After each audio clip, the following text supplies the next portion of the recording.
ജോയ്സ് ടിവിയിലൂടെ ഞങ്ങളെ ശ്രദ്ധിക്കുന്ന എല്ലാവർക്കും യേശുക്രിസ്തുവിന്റെ നാമത്തിൽ ഞങ്ങളുടെ സ്നേഹവും വന്ദനവും അറിയിക്കുന്നു. എൻ്റെ പ്രിയപ്പെട്ട ദൈവമക്കളെ, നിങ്ങൾ എല്ലാവരും കർത്താവിൽ സന്തോഷമായിരിക്കുന്നു എന്ന് ഞാൻ വിശ്വസിക്കുന്നു. കർത്താവ് എല്ലാവരെയും ധാരാളം അനുഗ്രഹിക്കുമാറാകട്ടെ. ഇന്ന് നമ്മോടൊപ്പം അനുഗ്രഹിക്കപ്പെട്ടതായ ഒരു കർത്താവിന്റെ ദാസനാണ് UP-യിൽ പ്രവർത്തിക്കുന്ന. ഒരു 30-ലധികം വർഷമായി UP-യിൽ കർത്താവിന്റെ വേലയോടുള്ള ബന്ധത്തിലായിരിക്കുന്നു.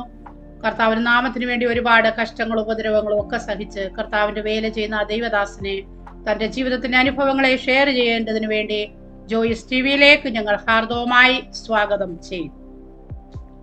ആമേൻ. Praise the lord. കർത്താവിന്റെ ദാസനെ, എന്തൊക്കെയുണ്ട് വിശേഷങ്ങള്? കൃപയാൽ ക്ഷേമമായിരിക്കുന്നു, സന്തോഷമായിരിക്കുന്നു. ദൈവകൃപയാൽ ഇതുവരെ കർത്താവ് നടത്തി. ഓക്കെ. മലയാളം പറയാൻ ബുദ്ധിമുട്ടൊന്നും ഇല്ലല്ലോ, കുറെ വർഷങ്ങളായി. മലയാളത്തിലാണ് ഇവിടുത്തെ ആരാധനയും എല്ലാം മലയാളത്തിലാണ്. ഒരു മലയാളി വിശ്വാസിയില്ല. എല്ലാ കാര്യങ്ങളും മലയാളത്തിലാണ്, ഹിന്ദിയിലാണ്, എല്ലാ ഹിന്ദിയിലാണ്. കാരണം ഒരു മലയാളി ഇല്ലാത്തതുകൊണ്ട് ആരംഭം മുതൽ ഇവിടെ ഹിന്ദി പ്രവർത്തനമാണ് നമ്മൾ തുടങ്ങിയത്. കർത്താവിന്റെ ദാസനെ ജീവിതാനുഭവങ്ങളിലേക്ക് കടക്കുന്നതിന് മുന്നമേ തന്നെ ദൈവസന്നിധിയിൽ നമുക്ക് പ്രാർത്ഥിക്കാം. ഹല്ലേലൂയ. സ്തോത്രം സ്തോത്രം. പരിശുദ്ധ കർത്താവേ, നന്ദി നിറഞ്ഞ ഹൃദയത്തോടെ സ്തോത്രം ചെയ്യുന്നു, സ്തുതിക്കുന്നപ്പാ. അങ്ങയുടെ സാന്നിധ്യം ദയ ഞങ്ങളോട് കൂടെ ഇരിക്കുന്നതിനാൽ ഞങ്ങൾ അങ്ങേ വാഴ്ത്തുന്നു കർത്താവേ. അല്ലെങ്കിൽ UP-യുടെ പ്രദേശത്ത് കർത്താവിന്റെ നാമനിമിത്തമായിരിക്കുന്ന കർത്താവിന്റെ ദാസനെയും കുടുംബമായി കർത്താവ് അനുഗ്രഹിച്ചാട്ട് ദേശത്തും കൂടെ നാമത്തെ ഉയർത്തുവാന് കർത്താവ് അവിടുന്ന് സഹായിച്ചാട്ട്. തന്റെ ജീവിതാനുഭവങ്ങളെ ഷെയർ ചെയ്യുവാന് പരിശുദ്ധാത്മാവ് സഹായിച്ചാട്ട്. കേൾക്കുന്നവർക്ക് അത് അനുഗ്രഹമായി തീരുവാനിടയാക്കിയാട്ട്. യേശുക്രിസ്തുവിന്റെ നാമത്തിൽ തന്നെ ആമേൻ. ഹല്ലേലൂയ. ആമേൻ. കർത്താവിന്റെ ദാസനെ കുടുംബമായിട്ടാണല്ലോ അവിടെ ആയിരിക്കുന്നത്? അതെ, കുടുംബത്തോടെയാണ് ഞങ്ങളിവിടെ ആയിരിക്കുന്നത്. ആരൊക്കെയുണ്ട്? ഭാര്യ, സഹോദരി, 2 മക്കൾ. മൂത്ത മകളുടെ വിവാഹം കഴിഞ്ഞു. മകൻ ഞങ്ങളുടെ കൂടെയുണ്ട്, അവൻ പഠിച്ചുകൊണ്ടിരിക്കുന്നു. മകളെ വിവാഹം കഴിഞ്ഞു. മകളിപ്പോഴേ തിരുവനന്തപുരത്താണ് വിവാഹം കഴിച്ചു കൊടുത്തത്. ഇപ്പോഴും ഓസ്ട്രേലിയയിലാണ്. പോയിട്ട് 1 മാസമേ ആയുള്ളൂ. ദൈവം അത്ഭുതം ഒരു അവർക്ക് വേണ്ടി വഴിയൊരുക്കി അങ്ങനെ അവിടെ പോയിരിക്കുകയാണ്. ഓക്കെ. കർത്താവിന്റെ ദാസനെ ജീവിതാനുഭവങ്ങളെ ദൈവദാസന് ഷെയർ ചെയ്യാവുന്നതാണ്. കർത്താവിന് നന്ദിയോട് സ്തോത്രം ചെയ്യുന്നു. എനിക്ക് പ്രകാരം അവസരം ഒരുക്കിയ ജോയ്സ് ടിവിയോടും പ്രിയ ദൈവാസിയോടും പ്രിയപ്പെട്ടവരോടും ഞങ്ങളുടെ ഹൃദയംഗമായ നന്ദി അറിയിക്കുന്നു. ഇപ്രകാരം ഈ സന്ദർഭം ഒരുക്കി തന്നത് വളരെ വിലപ്പെട്ടതാണെന്ന് ഞാൻ കർത്താവിൽ വിശ്വസിക്കുന്നു. ഇപ്രകാരം സാക്ഷ്യം പറയുവാൻ എന്നെ ക്ഷണിച്ചപ്പോൾ ഞാൻ കർത്താവിൽ സന്തോഷിച്ചു. കാരണം നീണ്ട വർഷങ്ങൾ ഉത്തർപ്രദേശിൽ കർത്താവിന് വേലയിലായിരുന്നപ്പോൾ ആദ്യ സമയങ്ങളിൽ 12 വർഷം വരെ ഇവിടെ ആരും വരത്തില്ലായിരുന്നു, ഇവിടെ ആരും വരിയില്ലായിരുന്നു, ഒറ്റയ്ക്കായിപ്പോയി. പക്ഷെ അതൊക്കെ ദൈവത്തിന്റെ വലിയൊരു പദ്ധതി എന്ന് ഞാൻ മനസ്സിലാക്കുന്നു. അന്ന് ആരും വരാതിരുന്ന സ്ഥാനത്ത് ആയിരങ്ങൾ 10,000 കാണുവാൻ ടിവിയിലൂടെയും ഇപ്രകാരം സാക്ഷ്യം കൊണ്ടുവരുവാനാണ് ദൈവം അന്നും അത് ഒരുക്കിയതെന്ന് ഇന്ന് ഞാൻ നന്നായി മനസ്സിലാക്കുന്നു. പ്രത്യേകിച്ച് നന്ദി അറിയിക്കുന്നു. ദൈവം അനുഗ്രഹിക്കട്ടെ. എന്റെ സാക്ഷ്യം ഇന്ന് ഈ ടിവിയിലൂടെ പറയുവാൻ കർത്താവ് എന്റെ ജീവിതത്തിൽ കഴിഞ്ഞ കാല ജീവിതങ്ങളിൽ മുള്ളിലൂടെ നടത്തിയ വിധം ഇന്ന് അത് സാക്ഷ്യമായി തീരുമെന്ന് ഞാൻ അറിഞ്ഞില്ല. അന്ന് മുള്ളിലൂടെ നടന്നുപോയ വഴികൾ, കഷ്ടത്തിലൂടെ കടന്നുപോയ വഴികൾ അത് സാക്ഷ്യമായി പ്രസ്താവിക്കാനാണ് ദൈവം നടത്തിയതെന്ന് ഇന്ന് ഞാൻ മനസ്സിലാക്കുന്നു. എന്റെ കർത്താവ് എത്രയോ നല്ലവൻ. എന്റെ സ്വന്തം സ്ഥലം തിരുവനന്തപുരം കാട്ടാക്കട എന്ന സ്ഥലത്താണ്. ഞാൻ ജനിച്ചു വളർന്നതെല്ലാം ഒരു കുഗ്രാമത്തിലാണ്. എന്റെ ചെറുപ്പനാളിൽ ആ ദേശത്ത് ആദ്യമായിട്ട് യേശുവിനെ സുവിശേഷം അറിയിപ്പാൻ കൊണ്ടുവന്നത് എന്റെ വലിയമ്മച്ചിയാണ്. ആ ദേശത്തിൽ ആദ്യമായിട്ട് ഒരു പെന്തക്കോസ് കുടുംബം എന്ന് പറയുന്നത് ഞങ്ങളുടെ കുടുംബമാണ്. പപ്പയുടെ മമ്മി ആണ് യേശുവിനെ അംഗീകരിക്കുകയും അവരാണ് ആ ദേശത്ത് യേശുവിനെ സുവിശേഷനെ കൊണ്ടുവരികയും അങ്ങനെ ഞങ്ങളെ ഒരു പെന്തക്കോസ് കുടുംബമായിട്ടാണ് അറിയപ്പെട്ടത്. അങ്ങനെ ഞങ്ങളെ ആ ദേശത്ത് തെക്കേ വീട്ടുകാരെന്നാണ് അറിയപ്പെട്ടത്. തെക്കേ വീടെന്ന് പറയുന്നത് ഞങ്ങൾക്ക് തെക്കുണ്ടായിരുന്നു. അമ്മച്ചിയുടെ ഭർത്താവ് വലിയൊരു മന്ത്രവാദിയായിരുന്നു. ഇങ്ങനെ തെക്കേ വീട്ടുകാരെന്ന് അറിയപ്പെടുന്നത്. തെക്കതുള്ളത് കൊണ്ട് അങ്ങനെയാണ് അറിയപ്പെട്ടത്. ഈ യേശുവിനെ അങ്ങനെ അമ്മച്ചി മുഖാന്തരം ഈ യേശുവിനെ ഞങ്ങൾക്ക് അറിയാനിടയായി തീർന്നു. എന്റെ ചെറുപ്പം നാളിൽ ഞാൻ ഇങ്ങനെ ഓർക്കുന്നു, അനേക ദൈവാസന്മാർ വീട്ടിൽ വരികയും അന്ന് ദാരിദ്ര്യം പിടിച്ച സമയം ദൈവാസന്മാർക്ക് കപ്പ ചുട്ടുകൊടുക്കുകയും അതിന്റെ ഒരു കഷ്ണം എനിക്ക് മുറിച്ച് തരികയും ആ ദൈവാസന്മാരൻ ഈ കളറുള്ള ട്രാക്റ്റുകൾ കയ്യിൽ തരുമായിരുന്നു, ഓരോ വീടുകളും കൊടുക്കുവാൻ. ഒരിക്കൽ ഞാനിങ്ങനെ ഓർക്കുന്നു, കുറച്ച് ദൈവാസന്മാർ ഞങ്ങളുടെ വീട്ടിൽ വന്നു. അവർക്ക് ചായ ഇട്ട് ബ്ലാക്ക് ടീ ഇട്ട് കൊടുത്തു. അവർ വീട്ടിന്റെ മുകളിൽ റോഡിലായിരുന്നു, ഒരു വഴിവക്കായിരുന്നു. ആ വഴിവക്കിൽ ഇങ്ങനെ കാഹളം പിടിച്ച് പണ്ട് സാധാരണയായി ഉപയോഗിച്ചുകൊണ്ടിരുന്ന ഒരു മൈക്കിന് പകരം ഉപയോഗിക്കുന്ന ഒരു കാഹളം. ഈ കാഹളം കൊണ്ട് അവരിങ്ങനെ സുവിശേഷം പറയുമായിരുന്നു. അവർ സുവിശേഷം പറഞ്ഞപ്പോൾ കുറച്ചുപേരവിടെ കൂടി, ആ ചുറ്റുപാടുള്ള ജനങ്ങളൊക്കെ കൂടി. എന്റെ ചെറുപ്പത്തിൽ കണ്ട കാര്യം, പ്രസംഗത്തിന്റെ പകുതി ആയപ്പോൾ ഇവരെല്ലാം കൂടെ നിലവിളിക്കുക, ഉരുണ്ട് നിലവിളിക്കുക. എനിക്ക് എന്റെ ചെറിയ ബുദ്ധിയിൽ എനിക്ക് മനസ്സിലായില്ല ഇവരെന്തിനാ നിലവിളിക്കുന്നത്.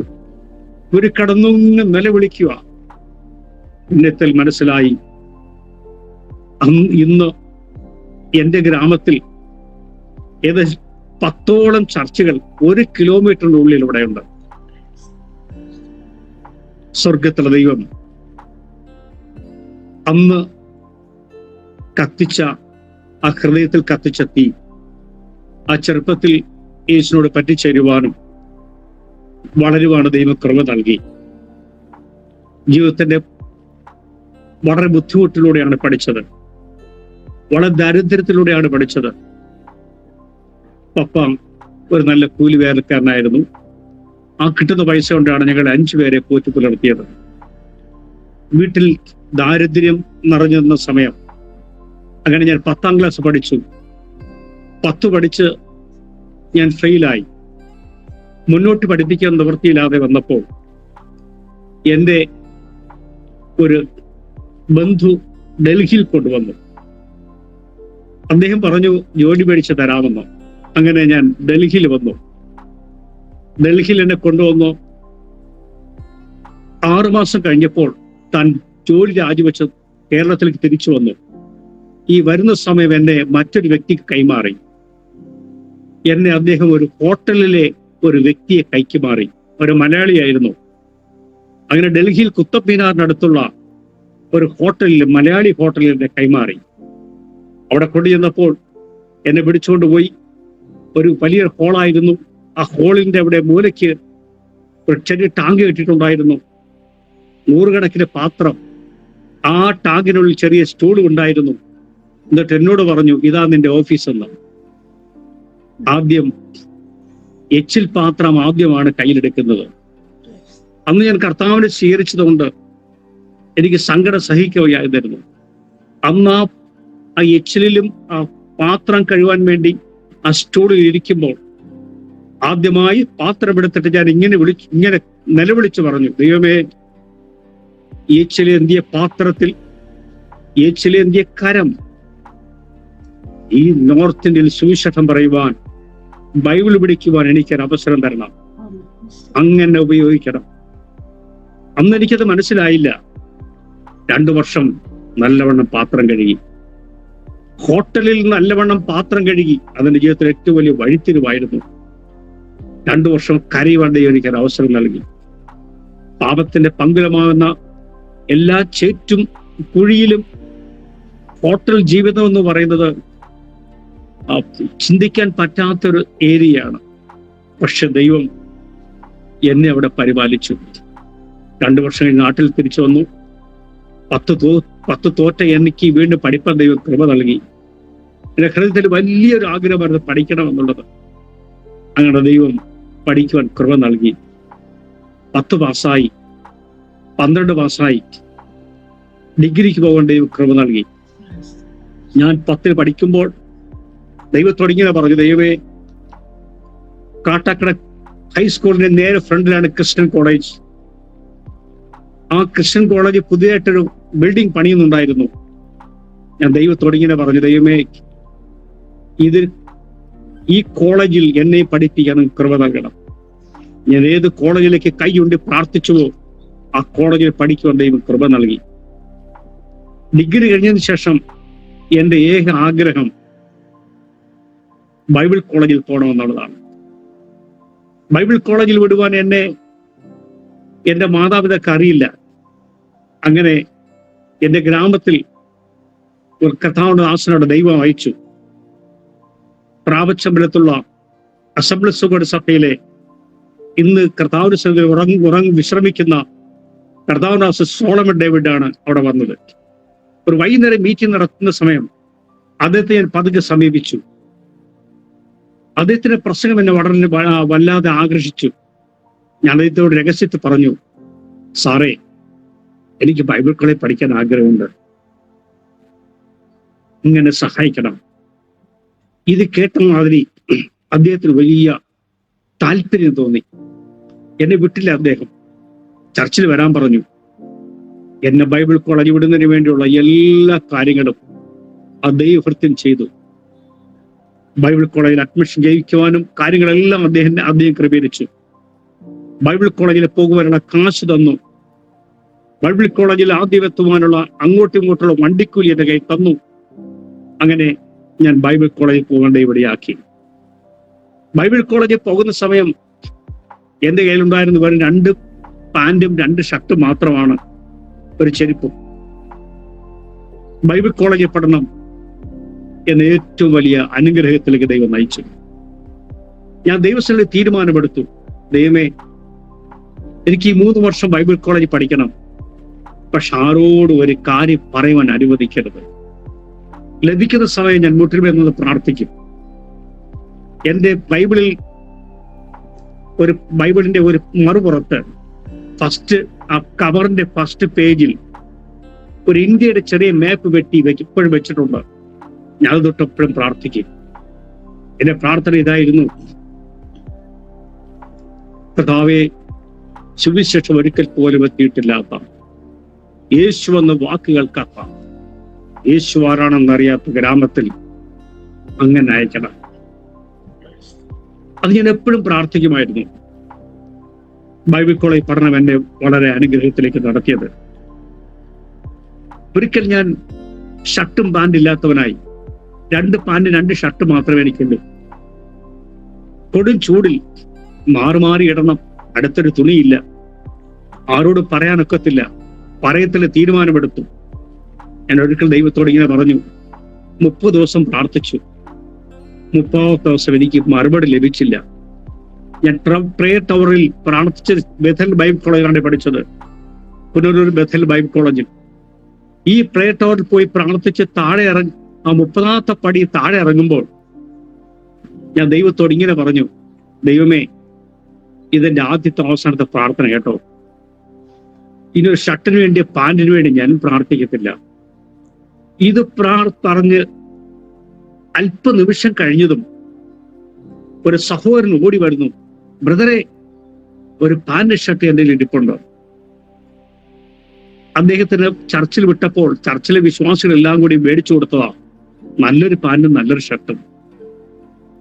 അതെനിക്കോട്ട് തന്നു. ഞാൻ ദൈവമേ, എന്റെ യേശു ഇന്ന് ജീവിക്കുന്നു. എന്റെ ഗ്രാജുവേഷൻ ആയിരുന്നു എന്നെ ഏറ്റവും വലിയ സന്തോഷിപ്പിച്ചത്. ബൈബിൾ കോളേജിൽ പഠിക്കുന്ന സമയത്ത് ധാരാളം കാര്യങ്ങൾ പറയാനുണ്ട്. ബൈബിൾ കോളേജ് ജീവിതം തന്നെ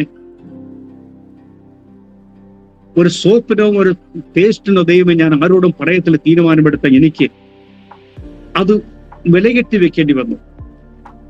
പലപ്പോഴും എത്രയോ പ്രാവശ്യം ബൈബിൾ കോളേജിൽ പഠിക്കുന്ന സമയത്ത് കരിക്കട്ട കൊണ്ട് പല്ല് തേച്ച ദിവസം, എല്ലാ ശനിയാഴ്ചയും ഞാൻ വെയിറ്റ് ചെയ്യും. ഉച്ചയ്ക്ക് ശേഷം തുണി അലക്കുവാൻ സഹോദരന്മാർ അലക്കി വലിച്ചെറിയുന്ന സോപ്പിന്റെ കഷ്ണങ്ങൾ കല്ലിന്റെ അവിടെ ഇവിടെയും കിടക്കുമ്പോൾ അതെല്ലാം പിറക്കി കൂട്ടി കല്ലിൽ വെച്ച് അത് പ്രസ് ചെയ്ത് വെച്ചതിന് ശേഷം അലക്കിയ ദിവസങ്ങൾ എത്രയോ. ഗ്രാജുവേഷൻ വന്നു. എല്ലാ സഹോദരങ്ങളും എന്നോട് വന്ന് ചോദിക്കും, ബ്രദറെ പാന്റ് ഷർട്ട് എടുത്തില്ലയോ? ഞാൻ പറഞ്ഞു, പുനലൂർ ത്രിവേണിയിൽ പോയി ഞാൻ എടുക്കും. അവിടെ റെഡിമെയ്ഡ് പാന്റും റെഡിമെയ്ഡ് ഷർട്ടോടെ ഇരിപ്പുണ്ട്, ഞാൻ അപ്പോഴും പോയി എടുക്കും. ഷൂ മേടിച്ചോ? ഷൂ അടയ്ക്ക്. ഞാൻ പറഞ്ഞു, അതൊക്കെ മേടിക്കും. ഗ്രാജുവേഷന്റെ ആ നിമിഷം വരെയും എനിക്കൊരു പാന്റോ, എനിക്കൊരു ഷർട്ടോ, എനിക്കൊരു ഷൂവോ, എനിക്കൊരു ടൈയോ കിട്ടിയില്ല. ഞാൻ ദൈവത്തോട് ഇങ്ങനെ പറഞ്ഞു, ദൈവമേ, ആയിരങ്ങൾ പതിനായിരങ്ങൾ കടന്നു വന്ന് ഫോട്ടോകൾ എടുക്കുമ്പോൾ അവിടെ മുമ്പേ നിർത്തുവാൻ ദൈവം എനിക്ക് കൃപ നൽകണം. അവിടെ മുന്നിൽ നിൽക്കുവാൻ എനിക്ക് കൃപ നൽകണം. ഞാൻ പറയട്ടെ, ആ 36 പേർ ഗ്രാജുവേഷൻ ചെയ്യുന്ന കൂട്ടത്തിൽ എല്ലാവരും പുതിയ പാന്റും പുതിയ ഷർട്ടും ടൈയും ഷൂവും കെട്ടി ഗ്രാജുവേഷൻ നിൽക്കുമ്പോൾ ഒരു പുതിയ പാന്റ് ഇല്ലാത്തവനായി, ഒരു പുതിയ ഷർട്ട് ഇല്ലാത്തവനായി, എല്ലാവരും 36 പേരും 35 പേരും ടൈ കെട്ടി നിൽക്കുമ്പോൾ ഒരു ടൈ ഇല്ലാത്തവനായി, ഒരു ഷൂ ഇല്ലാത്തവനായി ഗ്രാജുവേഷൻ ചെയ്യുവാൻ ദൈവം ഇടയാക്കി. അന്ന് അവർ ചെറിയ മീറ്റിംഗ് അന്ന് തലേ ദിവസം TJ സാമുൽ സാർ, അന്ന് സൂപ്രണ്ടായിരുന്ന കർത്താവദാസൻ reverend TJ Samuel sir north ഇന്ത്യക്ക് വേണ്ടി മിഷണറിമാരെ വിടുവാൻ വേണ്ടി തീരുമാനിച്ചു. അങ്ങനെ ആ മീറ്റിംഗിൽ ഞാൻ ആദ്യം കൈപൊക്കി, സാറേ എന്നെ വിടുവാണെങ്കിൽ ഞാൻ പോകാം. അങ്ങനെ എന്നോടൊപ്പം 11 പേർ അടങ്ങുന്ന ഒരു ചെറിയ സംഘം അസംബ്ലീസ് ഓഫ് ഗോഡ് ആദ്യമായിട്ട് ഉത്തർപ്രദേശിൽ മിഷണറിമാരെ അയച്ചു. അങ്ങനെ അസംബ്ലീസ് ഓഫ് ഗോഡിന്റെ സൗത്ത് ഇന്ത്യൻ മിഷണറി ആയിട്ടാണ് എന്നെ ഉത്തർപ്രദേശിലേക്ക് അയച്ചത്. ഞാൻ വരുന്ന സമയത്ത് ഞാൻ വീട്ടിൽ നിന്ന് ഇറങ്ങി. എൻ്റെ അച്ഛനും അമ്മയ്ക്കും അറിയില്ല ഞാൻ എവിടെ പോകുന്നുവെന്ന്. കാരണം എൻ്റെ കയ്യിൽ പൈസയില്ല, തുണിയില്ല, ആഹാരത്തിനുള്ള പൈസയില്ല, മറ്റൊന്നും തന്നെയില്ല. അപ്പോൾ അവരത് വിശ്വസിച്ചില്ല. ഞാൻ മുറ്റത്തിറങ്ങിയിട്ട് യാത്ര ചെയ്യും ഞാൻ ക്രൂശ് നോക്കി എന്നുള്ള പാട്ടുപാടി എൻ്റെ അച്ഛനും അമ്മയും ഞാൻ മുറ്റത്തിറക്കി.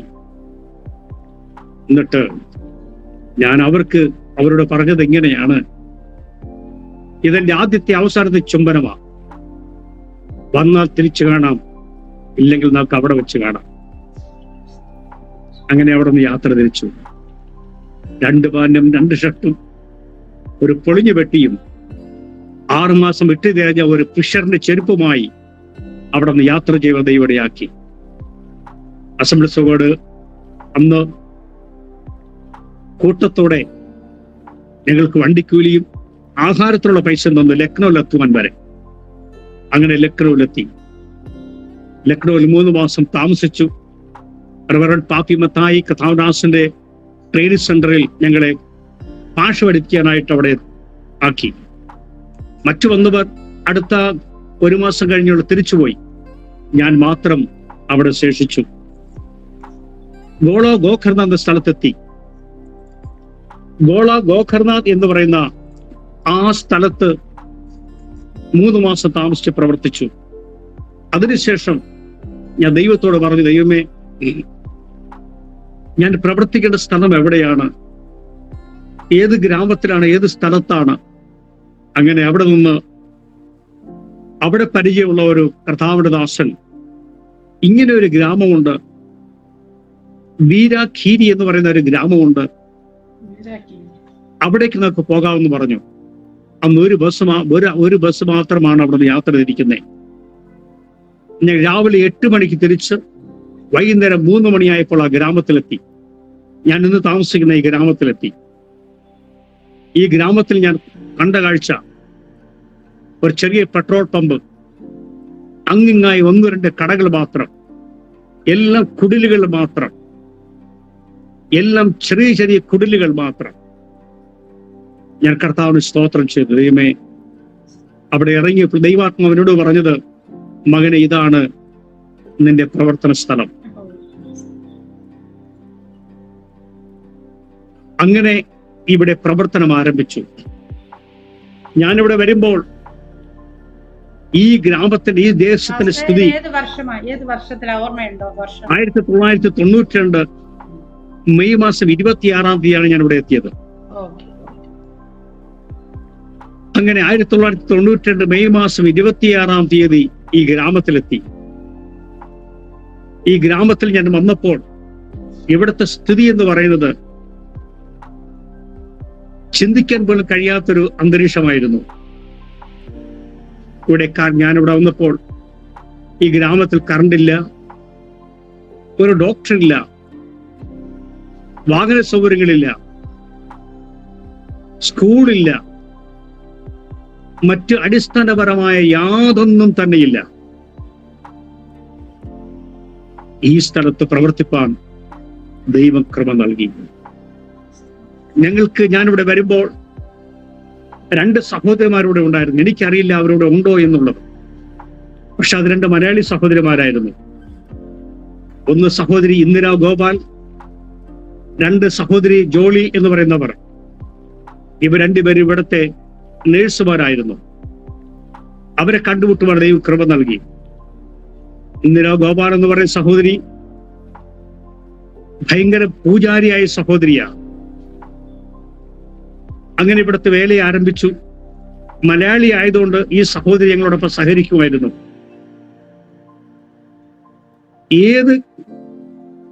എന്നെ ഇവിടെ നിർത്തുവാനും പ്രവർത്തിപ്പാനും ഏറ്റവും കൂടുതൽ എന്നെ ആത്മഭാരം നൽകിയത്, എവിടെ പോയാലും യേശു എന്ന വാക്ക് കേൾക്കത്തില്ല, അറിയത്തില്ല. യേശു ആരാണെന്ന് അവർ കേട്ടിട്ടില്ല. യേശു എന്ന ശബ്ദം കേട്ടിട്ടില്ല. ഒരു സുവിശേഷ പ്രതി അവർ കണ്ടിട്ടില്ല.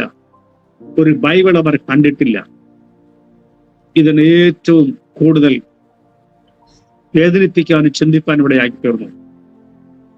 ഞാൻ ദൈവത്തോട് പ്രാർത്ഥിക്കുമായിരുന്നു, ദൈവമേ, ഞാൻ ഈ താമസിക്കുന്ന ഈ സിറ്റിയിൽ, ഈ പട്ടണത്തിൽ, ഈ ഡിസ്ട്രിക്റ്റിൽ ഓരോ ഗ്രാമവും കയറിറങ്ങുവാൻ ഞാൻ ഇങ്ങനെയാണ് പ്രാർത്ഥിച്ചത്. ഓരോ ഗ്രാമത്തിലും മുട്ടുകുത്തുവാൻ അങ്ങെന്നെ സഹായിക്കണം. കർത്താവേ, നിന്റെ വേലയുമായി ഓരോ ഗ്രാമത്തിലും പോയി മുട്ടുകുത്തുവാൻ അങ്ങനെ സഹായിക്കണം. അത് ഞാൻ പിന്നാലെ പറയുന്നുണ്ട്. ദൈവം ചെയ്ത വലിയ ഉപകാരത്തെ. അങ്ങനെ ഓരോ ഗ്രാമത്തിൽ പോകുമ്പോഴും യേശു ആരാണെന്ന് അറിയത്തില്ല, യേശു എന്ന ശബ്ദം കേട്ടിട്ടില്ല. അന്ന് ഞാനിവിടെ കടന്നു വരുമ്പോൾ ഏറ്റവും കൂടുതൽ കൊള്ള സംഘമായിരുന്നു. രാത്രി ആളുകൾ വെളിയിറങ്ങത്തില്ല. എന്റെ ഈ ഗ്രാമം, ഞാൻ താമസിക്കുന്ന ഈ ചെറിയ ഗ്രാമം, ഇതൊരു വനത്തിന്റെ നടുക്കുള്ള ഒരു ഗ്രാമമാണ്. ചുറ്റും വനമാണ്. ഒരു സൈഡ് മൊത്തം വനമാണ്. ഒരുപക്ഷെ നിങ്ങൾ മേപ്പിലടിച്ചാൽ കാണാൻ കഴിയും ദുധുവ നാഷണൽ പാർക്ക്. നേപ്പാളിനടുത്തുള്ള ദുധുവ നാഷണൽ പാർക്ക് എന്ന് പറയുന്ന പാർക്കാണ് ഇതിനടുത്തുള്ളത്. ഇവിടെ ഏറ്റവും കൂടുതൽ കൊള്ള. വൈകുന്നേരമായി കഴിഞ്ഞാൽ 10-20 വണ്ടികൾ ഒരുമിച്ച് വന്നാലേ വണ്ടി വിടത്തുള്ളൂ. ഞാൻ വരുന്ന സമയത്ത് ഏകദേശം 15 വർഷത്തോളം ഇവിടെ ഭയങ്കര കൊള്ള സംഘമായിരുന്നു. 2, ഇവിടെ ഉച്ചനീചത്വം. റോഡിലൂടെ പാവപ്പെട്ടവൻ കടന്നുപോയാൽ ഉന്നതൻ റോഡിൽ നിൽക്കുകയോ കടയിൽ നിൽക്കുകയോ ചെയ്യുകയാണെങ്കിൽ അവരെ എൻ്റെ മുന്നിലൂടെ പലപ്പോഴും കേൾക്കുന്ന ശബ്ദം ഇതായിരുന്നു. അത് ഹിന്ദിയിൽ ഇങ്ങനെയാണ് പറയുന്നത്, ബാബുജി ആക്കെ പയർച്ചുവേ, യജമാനനെ അങ്ങടെ താഴെ തൊട്ട് വന്നിക്കുന്നു എന്ന് പറഞ്ഞിട്ടാണ് അദ്ദേഹം അവർ പോകുന്നത്. വലിയവർ ചെറിയന്റെ വീട്ടിൽ വെള്ളം പോകത്തില്ല, വെള്ളം കുടിക്കത്തില്ല. ഗ്രാമങ്ങൾ എന്ന് പറയുന്നത് ഓരോ ഗ്രാമത്തിലും 1-2 ജാതിക്കാർ, പക്ഷെ അവരെല്ലാം വേർതിരിച്ചാണ് താമസിക്കുന്നത്. വലിയവന്റെ വീട്ടിൽ പോയി ചെറിയൻ വെള്ളം വലിയവർ ചെറിയന്റെ വീട്ടിൽ പോകത്തില്ല, വെള്ളം കുടിക്കത്തില്ല. ഈ സന്ദർഭത്തിൽ ഞാൻ ദൈവത്തോട് ഇങ്ങനെ പറയും, ദൈവമേ, എന്ത് കിട്ടിയാലും കഴിപ്പാനുള്ള കൃപ എനിക്ക് തരണം. എന്ത് കിട്ടിയാലും അത് കുടിപ്പാനും കഴിപ്പാനും. ഞാൻ പറയട്ടെ, ദൈവ സുവിശേഷ കർത്താവ് വേല അല്പമായ സൺഡേ സ്കൂളാണ് ഇവിടെ ആദ്യം ആരംഭിച്ചത്. ഞാൻ താമസിക്കുന്ന ഗ്രാമത്തിൽ ഒരു പ്രത്യേക വിഭാഗക്കാരുണ്ട്. മഹോത്ത് എന്ന് പറയുന്ന ഒരു പ്രത്യേക വിഭാഗക്കാരാണ്. ഇവിടെ ഗ്രാമങ്ങൾ 4 ഗ്രാമമുണ്ട് ഇവിടെ. ഈ മഹോത്ത് എന്ന് പറയുന്ന ആളുകളുടെ പ്രത്യേകത എന്ന് പറയുന്നത് ഇവരാരും ജോലിക്ക് പോകാറില്ല. ഒരു വ്യക്തി പോലും ജോലിക്ക് പോകാറില്ല. സ്ത്രീയും പുരുഷനും അടക്കം ആരും ജോലിക്ക് പോകാറില്ല. ഇവിടെ പ്രത്യേക തൊഴിലെന്ന് പറയുന്നത് ഭിക്ഷാടനമാണ്. 2 മോഷണമാണ്. ഇവർ വൃത്തി എന്ന് പറയുന്നത് അവിടെ അവർക്കറിയില്ല. അവരെങ്ങനെയാണ് പഠിപ്പിച്ചു വച്ചിരിക്കുന്നത്. ഇവിടെ ഒരു സൺഡേ സ്കൂൾ ഞാൻ ആരംഭിച്ചു. ഞാൻ പോകുന്ന സമയത്ത് നമ്മളാൽ കഴിയുന്ന ചില മിഠായിയൊക്കെ മേടിച്ചോണ്ട് പോകും. ഒരിക്കൽ സൺഡേ സ്കൂളൊക്കെ നടത്തി 100 കണക്കിന് കുട്ടികൾ ഇങ്ങനെ മിഠായിക്ക് വേണ്ടി വന്നിരിക്കും. ചില പാട്ടൊക്കെ പഠിപ്പിച്ച് അവസാനത്തെ ഏറ്റവും ബാക്കിലിരിക്കുന്ന ഒരുവൻ പറയും, എറിയടാ കല്ലെടുത്തെന്ന്. ഒരു കുട്ടി എന്തു പറയുന്നു അതവർ ചെയ്തിരിക്കും. കുതിര ഏറി തുടങ്ങി. എങ്ങനെയോ ഞാൻ ഓടി രക്ഷപ്പെട്ടു. ഒരു പ്രാവശ്യമല്ല, പല പ്രാവശ്യം. പക്ഷെ ഇന്ന് ഗ്രാമത്തിൽ ആ ജാതിക്കാരുടെ സുവിശേഷകർ ദൈവം തന്നു. കർത്താവിന് സ്തോത്രം. പലപ്പോഴും ഞാൻ അവരടുത്ത് പോയി കള്ളം പറയാറുണ്ട്. ഇവര് ഞാൻ ആഹാരം കഴിക്കുമ്പോൾ ഏകദേശം നീണ്ട 28 വർഷം ഞാൻ അവരോട് കള്ളം പറഞ്ഞു. എന്നാ പറഞ്ഞെന്ന് അറിയാമോ? കള്ളം ഇതാ കള്ളം. ഞാൻ ചെല്ലുമ്പോൾ അവർ ആഹാരം കഴിക്കും. അപ്പൊ അവരെന്നോട് പറയും, ബാബുജി ഖാനാ കായിയെ. ഞാൻ പറയും കഴിക്കാം, പക്ഷെ ഞാൻ കഴിക്കത്തില്ല. കാരണം നമ്മൾ ആരെങ്കിലും കടയിൽ പോയി കോഴിയുടെ കുടൽ മേടിക്കാറുണ്ടോ? നമ്മൾ ആരെങ്കിലും പോയി മീനിന്റെ കുടൽ മേടിക്കാറുണ്ടോ?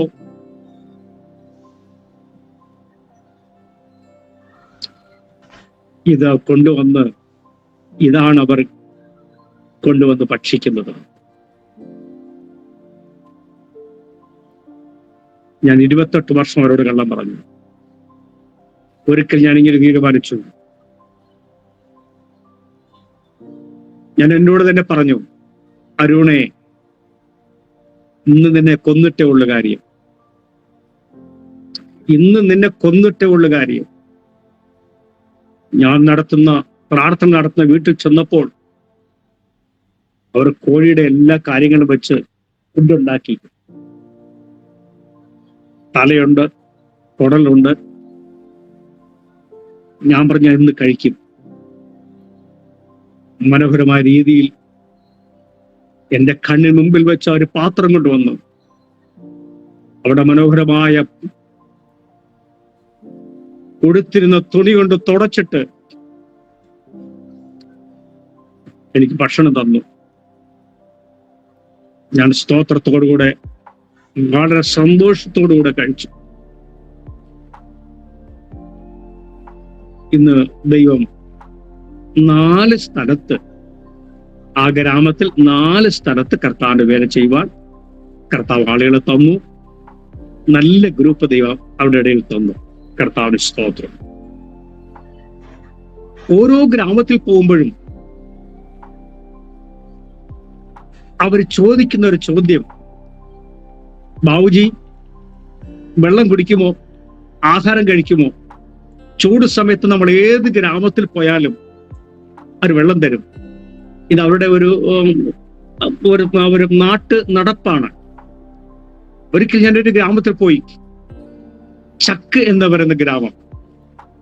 അവിടെ ചെന്ന ഉച്ച സമയം വിശന്നു വയ്യ. അങ്ങനെ അവിടെ ചെന്നപ്പോൾ ആ ഒരു സഹോദരി വെള്ളം തരുവാൻ തീരുമാനിച്ചു. അവർ വെള്ളമെടുത്തു. ഞാൻ നോക്കിയപ്പോൾ അവർ വീട്ടിന്റെ മൂലയിൽ, ഗ്രാമപ്രദേശത്ത് എല്ലാ വീടുകളിലും കരിമ്പ് ഇടിച്ച് പിഴിഞ്ഞ് ജ്യൂസാക്കി വെച്ചിട്ടുണ്ട്, കുറുക്കി. ലഖിംപൂർ ഖീരി എന്ന് പറയുന്ന ഞാൻ പറഞ്ഞ ഈ ഡിസ്ട്രിക്ട് കരിമ്പിന്റെ ഏറ്റവും കൂടുതൽ ഉൽപാദന കേന്ദ്രമുള്ള സ്ഥലമാണ്. ഗോതമ്പ്, നെല്ല്, ഈ തറായ് ക്ഷേത്രമാണ്. ഇവിടെ ഏറ്റവും കൂടുതൽ കരിമ്പ് വിളയുന്ന സ്ഥലമാണ്. ഇത് ഏറ്റവും കൂടുതൽ ചാരായം ഉണ്ടാക്കുകയും വിൽക്കുകയും ചെയ്യുന്ന സ്ഥലമാണ്. ഏറ്റവും കൂടുതൽ കഞ്ചാവ് വിളയുന്ന സ്ഥലമാണ് ഈ ഉത്തർപ്രദേശ് ലഖിംപൂർ കീരി. നമ്മുടെ നാട്ടിൽ പുല്ല് മുളയ്ക്കുന്ന പോലെയാണ് ഇവിടെ കഞ്ചാവ് മുളയ്ക്കുന്നത്. അപ്പൊ എല്ലാ വീടുകളിലും ഓരോ ഗ്രാമങ്ങളിലും ഇത് കരിമ്പിന്റെ ജ്യൂസ് എടുക്കുന്ന ചെറിയ മെഷീനുണ്ട്, കൈകൊണ്ട് ആട്ടിയെടുക്കുന്ന. ഇതവരിങ്ങനെ കുറുക്കി വെച്ച ഈ ചൂട് സമയത്ത് വെള്ളം കുടിക്കുവാൻ അതൊരു സർവത്ത് എന്നാ പറയുന്നത്. ഈ കരിമ്പ് ജ്യൂസ് കൂടി കുറുക്കി വെക്കുന്നത്, ഇതാണ് അവിടെ സർവത്ത്. ആ സഹോദരി പെട്ടെന്ന് ഇങ്ങോട്ട് ചെന്നിട്ട് ഒരു മൂലയ്ക്ക് എന്നിട്ട് കൈകൊണ്ടിങ്ങനെ ആട്ടി. ഞാൻ നോക്കിയപ്പോൾ എന്തുവാ, ഈച്ചയുടെ കയ്യടികളി. താൻ കൈകൊണ്ട് എടുത്തിട്ട് ഒരു പാത്രത്തിൽ ഈ കരിമ്പിന്റെ ജ്യൂസ് ഇട്ടിട്ട്, കറുകറായിരിക്കുന്ന ജ്യൂസ് ഇട്ടിട്ട് കലക്കിയിട്ട്, ഞാൻ നോക്കിയപ്പോൾ പ്രിയ സഹോദരി വീട്ടിന്റെ ചുറ്റും നോക്കുക, പുല്ലുമേഞ്ഞ വീടാ. എന്താ കാരണമെന്നറിയാമോ? അരിപ്പയില്ല, അരിപ്പ കിട്ടിയില്ല. തന്റെ സാരിയിൽ, താൻ ഉടുത്ത സാരിയിൽ അരിച്ച് വെള്ളം തന്നു. ദൈവകൃപയാൽ കുടിപ്പാൻ ദൈവം കൃപ നൽകി. ഇന്ന് ആ ഗ്രാമത്തിൽ ഏകദേശം 40-ലധികം വിശ്വാസികളെ ദൈവം തന്നു. ഒരിക്കലൊരു ഗ്രാമത്തിൽ ചെന്നു. അവിടെ ചെന്നപ്പോൾ താങ്ക്യ എന്ന് പറയുന്ന ഒരു ഗ്രാമമാണ്. ബാബാജി ഒരു വൃക്ഷത്തിന് മൂട്ടിൽ ഇരിപ്പുണ്ടായിരുന്നു. അദ്ദേഹം ചോദിച്ചു, ബാബുജി ചായ പിയെങ്കിൽ? ഞാൻ തീർച്ചയായിട്ടും കുടിക്കും. അദ്ദേഹം എനിക്ക് ചായ തന്നു. ആദ്യമായിട്ടാണ് ആ ചായ കുടിക്കുന്നത്. ഞാൻ അദ്ദേഹം തന്ന ചായ കുടിച്ചപ്പോഴാണ് മനസ്സിലായത്, ആ ചായക്കകത്ത് ഉപ്പ്, മുളക്, പഞ്ചസാരയ്ക്ക് പകരം അവർ ഉപയോഗിക്കുന്നത് കരിമ്പിന്റെ ജ്യൂസാണ്, കരിമ്പിന്റെ ശർക്കരപ്പാനിയാണ്. ഇതൊരു വല്ലാത്തൊരു ദ്രാവകമാണ്. ആദ്യം കുടിക്കുമ്പോൾ ആർക്കായാലും ഇഷ്ടപ്പെടത്തില്ല. കൃപയാൽ അത് കുടിപ്പാൻ ദൈവം കൃപ നൽകി. കുടിച്ച് പകുതി ആയപ്പോഴാണ് ഈ ബാബാജി തന്റെ നീണ്ട നഖമുള്ള വെറ്റമുറുക്കുന്ന ആളാണ്. അപ്പൊ കയ്യിൽ അവര് വെളിയിൽ പോയ കൈയിടുന്ന സ്വഭാവം അവർക്ക് അറിയില്ല. അപ്പോൾ ഞാൻ നോക്കിയപ്പോൾ ഈ മൊന്തക്കകത്ത് പാല് വെച്ചിരുന്ന മൊന്തക്കകത്ത് കൈയിട്ടിട്ട് താനിങ്ങനെ ഇളക്കുക. അപ്പൊ ഈ പാലിന്റെ പാട ഇളക്കിയിട്ട് എന്റെ ഗ്ലാസിന്റെ ബാക്കി കൊണ്ടുവന്നു ഒഴിച്ചിട്ട് പറയുക, ബാബുജി ഈ പാലിന്റെ പാട ഒഴിച്ച് കുടിച്ചാൽ ടേസ്റ്റ് കൂടുതലാന്ന്. കൃപയാൽ അത് കുടിപ്പാൻ ദൈവം കൃപ നൽകി. ഇന്ന് ആ ഗ്രാമത്തിൽ ഞങ്ങൾ ഏറ്റവും കൂടുതൽ സഹായിക്കുന്ന, ഏറ്റവും ദശാംശം തരുന്ന, സുവിശേഷകരെ വാർത്തെടുപ്പാൻ കഴിഞ്ഞ ഗ്രാമമാണ് ആ ഗ്രാമം. കർത്താവ് ഇന്ന് ഏകദേശം 30-35ഓളം വരെ സ്നാനപ്പെട്ടവർ, നല്ലൊരു കൂട്ടം ദൈവം ആ ഗ്രാമത്തിൽ തന്നു. ഞാൻ നേരത്തെ പറഞ്ഞല്ലോ, ഇവിടെ ഈ ഗ്രാമത്തിൽ വന്നപ്പോൾ ഇവിടെ ഏറ്റവും കൂടുതൽ മന്ത്രവാദികളാണ്. ആഴ്ചയിൽ 2 പ്രാവശ്യമാണ് ചന്തയുള്ളത്. ഈ ചന്തയിൽ ഞാൻ നോക്കുമ്പോൾ മന്ത്രവാദി ഒരു സ്ഥലത്തിരിക്കും, ഡോക്ടർ മറ്റൊരു സ്ഥലത്തിരിക്കും. അപ്പൊ ഈ ഡോക്ടർ ആദ്യം സാരിയുടെയും ബ്ലൗസിന്റെയും പുറത്താ കുത്തിവെക്കുന്നത്. ഇവിടുത്തെ സ്ത്രീകൾ മുഖം മൂടി ധരിച്ചാണ് വരുന്നത്. കാരണം പുരുഷന്മാരുടെ മുഖത്ത് നോക്കത്തില്ല. അവരിങ്ങനെ മുഖത്ത് തുടിയിട്ടുകൊണ്ടാണ്. അപ്പോൾ അതുകൊണ്ട് ഒരിക്കലും അവര് ഇട്ടിരിക്കുന്ന വസ്ത്രം മാറ്റത്തില്ല ഇഞ്ചക്ഷൻ ചെയ്യാൻ വേണ്ടി.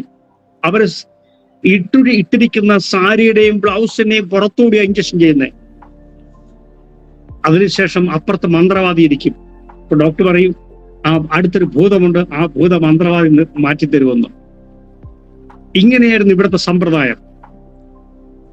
അങ്ങനെ എല്ലാം കൊണ്ടും സാംസ്കാരപരമായും എല്ലാം കൊണ്ടും ഒരു വല്ലാത്തൊരു അന്തരീക്ഷമായിരുന്നു. സ്വർഗത്തിലെ ദൈവം അതെല്ലാം സഹിപ്പാനും ദൈവം അത് പ്രാർത്ഥിപ്പാണ് ദൈവം കൃപ നൽകി. ഞാൻ പറഞ്ഞല്ലോ ഈ ഗ്രാമത്തിൽ ഡോക്ടറില്ല എന്ന്.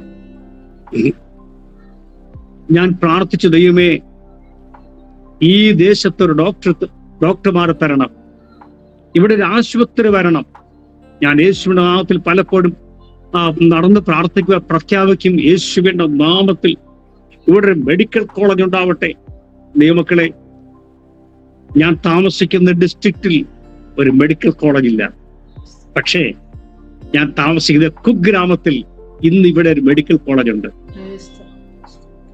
അതിന് പ്രാർത്ഥിക്കേണ്ട കാരണം പറയാം. ദൈവമക്കളെ, എന്നാ പ്രാർത്ഥിക്കാൻ കാരണം എന്നറിയാമോ? എന്റെ കണ്ണിന് മുമ്പിലൂടെ എത്രയും കുഞ്ഞുങ്ങളെ വലിച്ചെറിയുന്നത് ഞാൻ കണ്ടിട്ടുണ്ട്. ഗ്രാമത്തിൽ സൈക്കിളിലൂടെ പോകുമ്പോൾ എത്ര കുഞ്ഞുങ്ങൾ കരിമ്പങ്കാട്ടിൽ കിടക്കുന്നത് കണ്ടിട്ടുണ്ട്. ഈ ടിവിയിലൂടെ പറയുന്നത് എനിക്ക് ശരിയാണോ എന്ന് അറിയുന്നില്ലെങ്കിലും ചില കുഞ്ഞുങ്ങളെ എടുത്ത് വളർത്തുവാൻ ദൈവകൃപ നൽകി. ഞാൻ സ്ഥലവും മറ്റൊന്നും വെളിപ്പെടുത്തുന്നില്ല. ചില സ്ഥലങ്ങളിൽ ആ കുഞ്ഞുങ്ങൾ, ഒരു കുഞ്ഞ് എഞ്ചിനീയറിന് പഠിക്കുന്നു,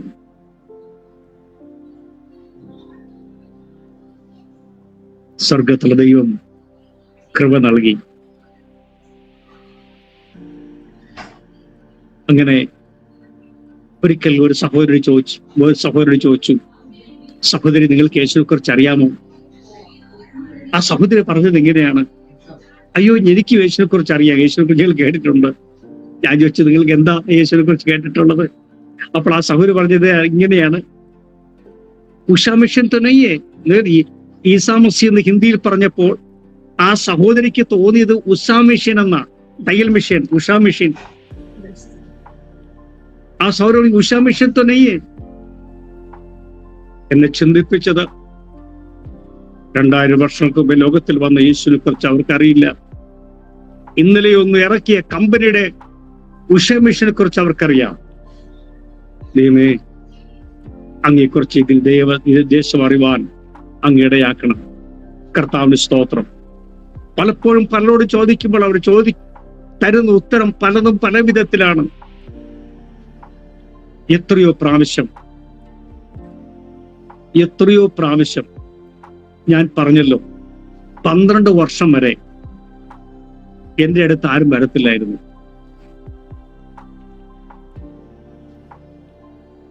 ഒരിക്കൽ ഞാൻ ഗ്രാമത്തിൽ പോയി സൈക്കിൾ, 9 വർഷം വരെ സൈക്കിൾ ചവിട്ടി. 20 കിലോമീറ്റർ അങ്ങോട്ട്, 20 കിലോമീറ്റർ തിരിച്ച്. എനിക്ക് ചർച്ചിൽ പരിചയപ്പെട്ട ഒരു സഹോദരന്റെ വീട്ടിൽ അങ്ങനെ കിട്ടി. അങ്ങനെ അദ്ദേഹത്തെ അന്വേഷിച്ച് എല്ലാ ആഴ്ചയിലും അവിടെ പോയി ആരാധന നടത്തും. തിരിച്ചു വരുമ്പോൾ ഒരു വൃക്ഷത്തിന് മൂട്ടിൽ അവിടെ അല്പം ആശ്വസിക്കാൻ വേണ്ടി ഇരിക്കും. ചൂട് സമയത്ത് ഒരു ട്രാക്ട് എടുത്ത് വെച്ച ശേഷം പ്രാർത്ഥിക്കും, ദൈവമേ, ഈ ദേശത്ത് അങ്ങ് തരണം. ഞാൻ എഴുന്നേൽക്കുമ്പോൾ, മൂക്ക് ചീറ്റുമ്പോൾ എത്രയോ പ്രാവശ്യം മൂക്കിലൂടെ രക്തം വന്ന ദിവസങ്ങൾ. പക്ഷേ ഇന്ന് ഏതൊക്കെ ഗ്രാമത്തിൽ കൈ ചൂണ്ടി പ്രാർത്ഥിച്ചുവോ ആ ഗ്രാമങ്ങളൊക്കെ ദൈവം തന്നു. സ്തോത്രം.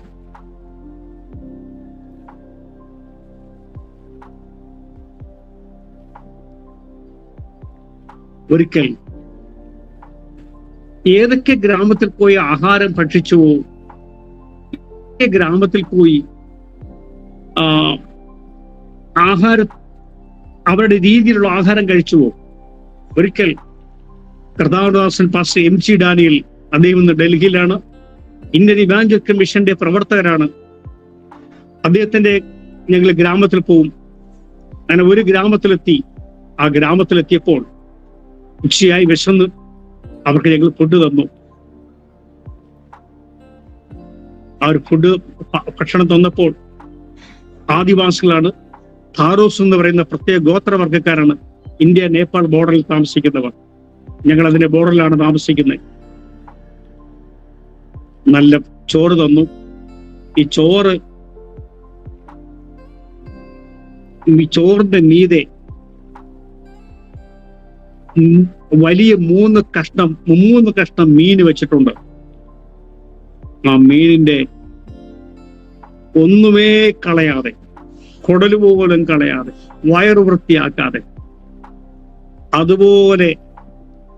അതുപോലെ വേവിച്ച് വെള്ളവുമായിട്ട് ഞങ്ങൾക്ക് ചോറ് തന്നു. കൃപയാൽ അത് ഭക്ഷിപ്പാൻ ദൈവം കൃപ നൽകി. ഇന്ന് ഖാറൂസ് എന്ന് പറയുന്ന ഗ്രാമങ്ങളിൽ 30-ലധികം ചർച്ച് ദൈവം തന്നു. Oh, praise the Lord. എനിക്കല്ല, 30 ചർച്ച അവിടെ ഉണ്ട്. Praise. മറ്റു പല സംസ്ഥകളിലുള്ള ദൈവഭൃത്യന്മാർ അവിടെ, 30-ലധികം ചർച്ചുകൾ അവിടെ ഉണ്ട്. ഇന്ത്യൻ ഇവാഞ്ചലിക്കൽ മിഷൻ അവിടെ ഭാഷ പഠിച്ച് ബൈബിൾ ട്രാൻസ്ലേറ്റ് ചെയ്യുവാൻ പാസ്റ്റർ ശേഖർ എന്ന് പറയുന്ന ദൈവാസന ദൈവം ഉപയോഗിച്ചു. ഒരിക്കൽ എത്രയോ പ്രാവശ്യം മരണത്തെ നേരിടേണ്ടി വന്നു. അത് പല പ്രാവശ്യം ദൈവം അതൊക്കെ ദൈവം വിടുവിച്ചു.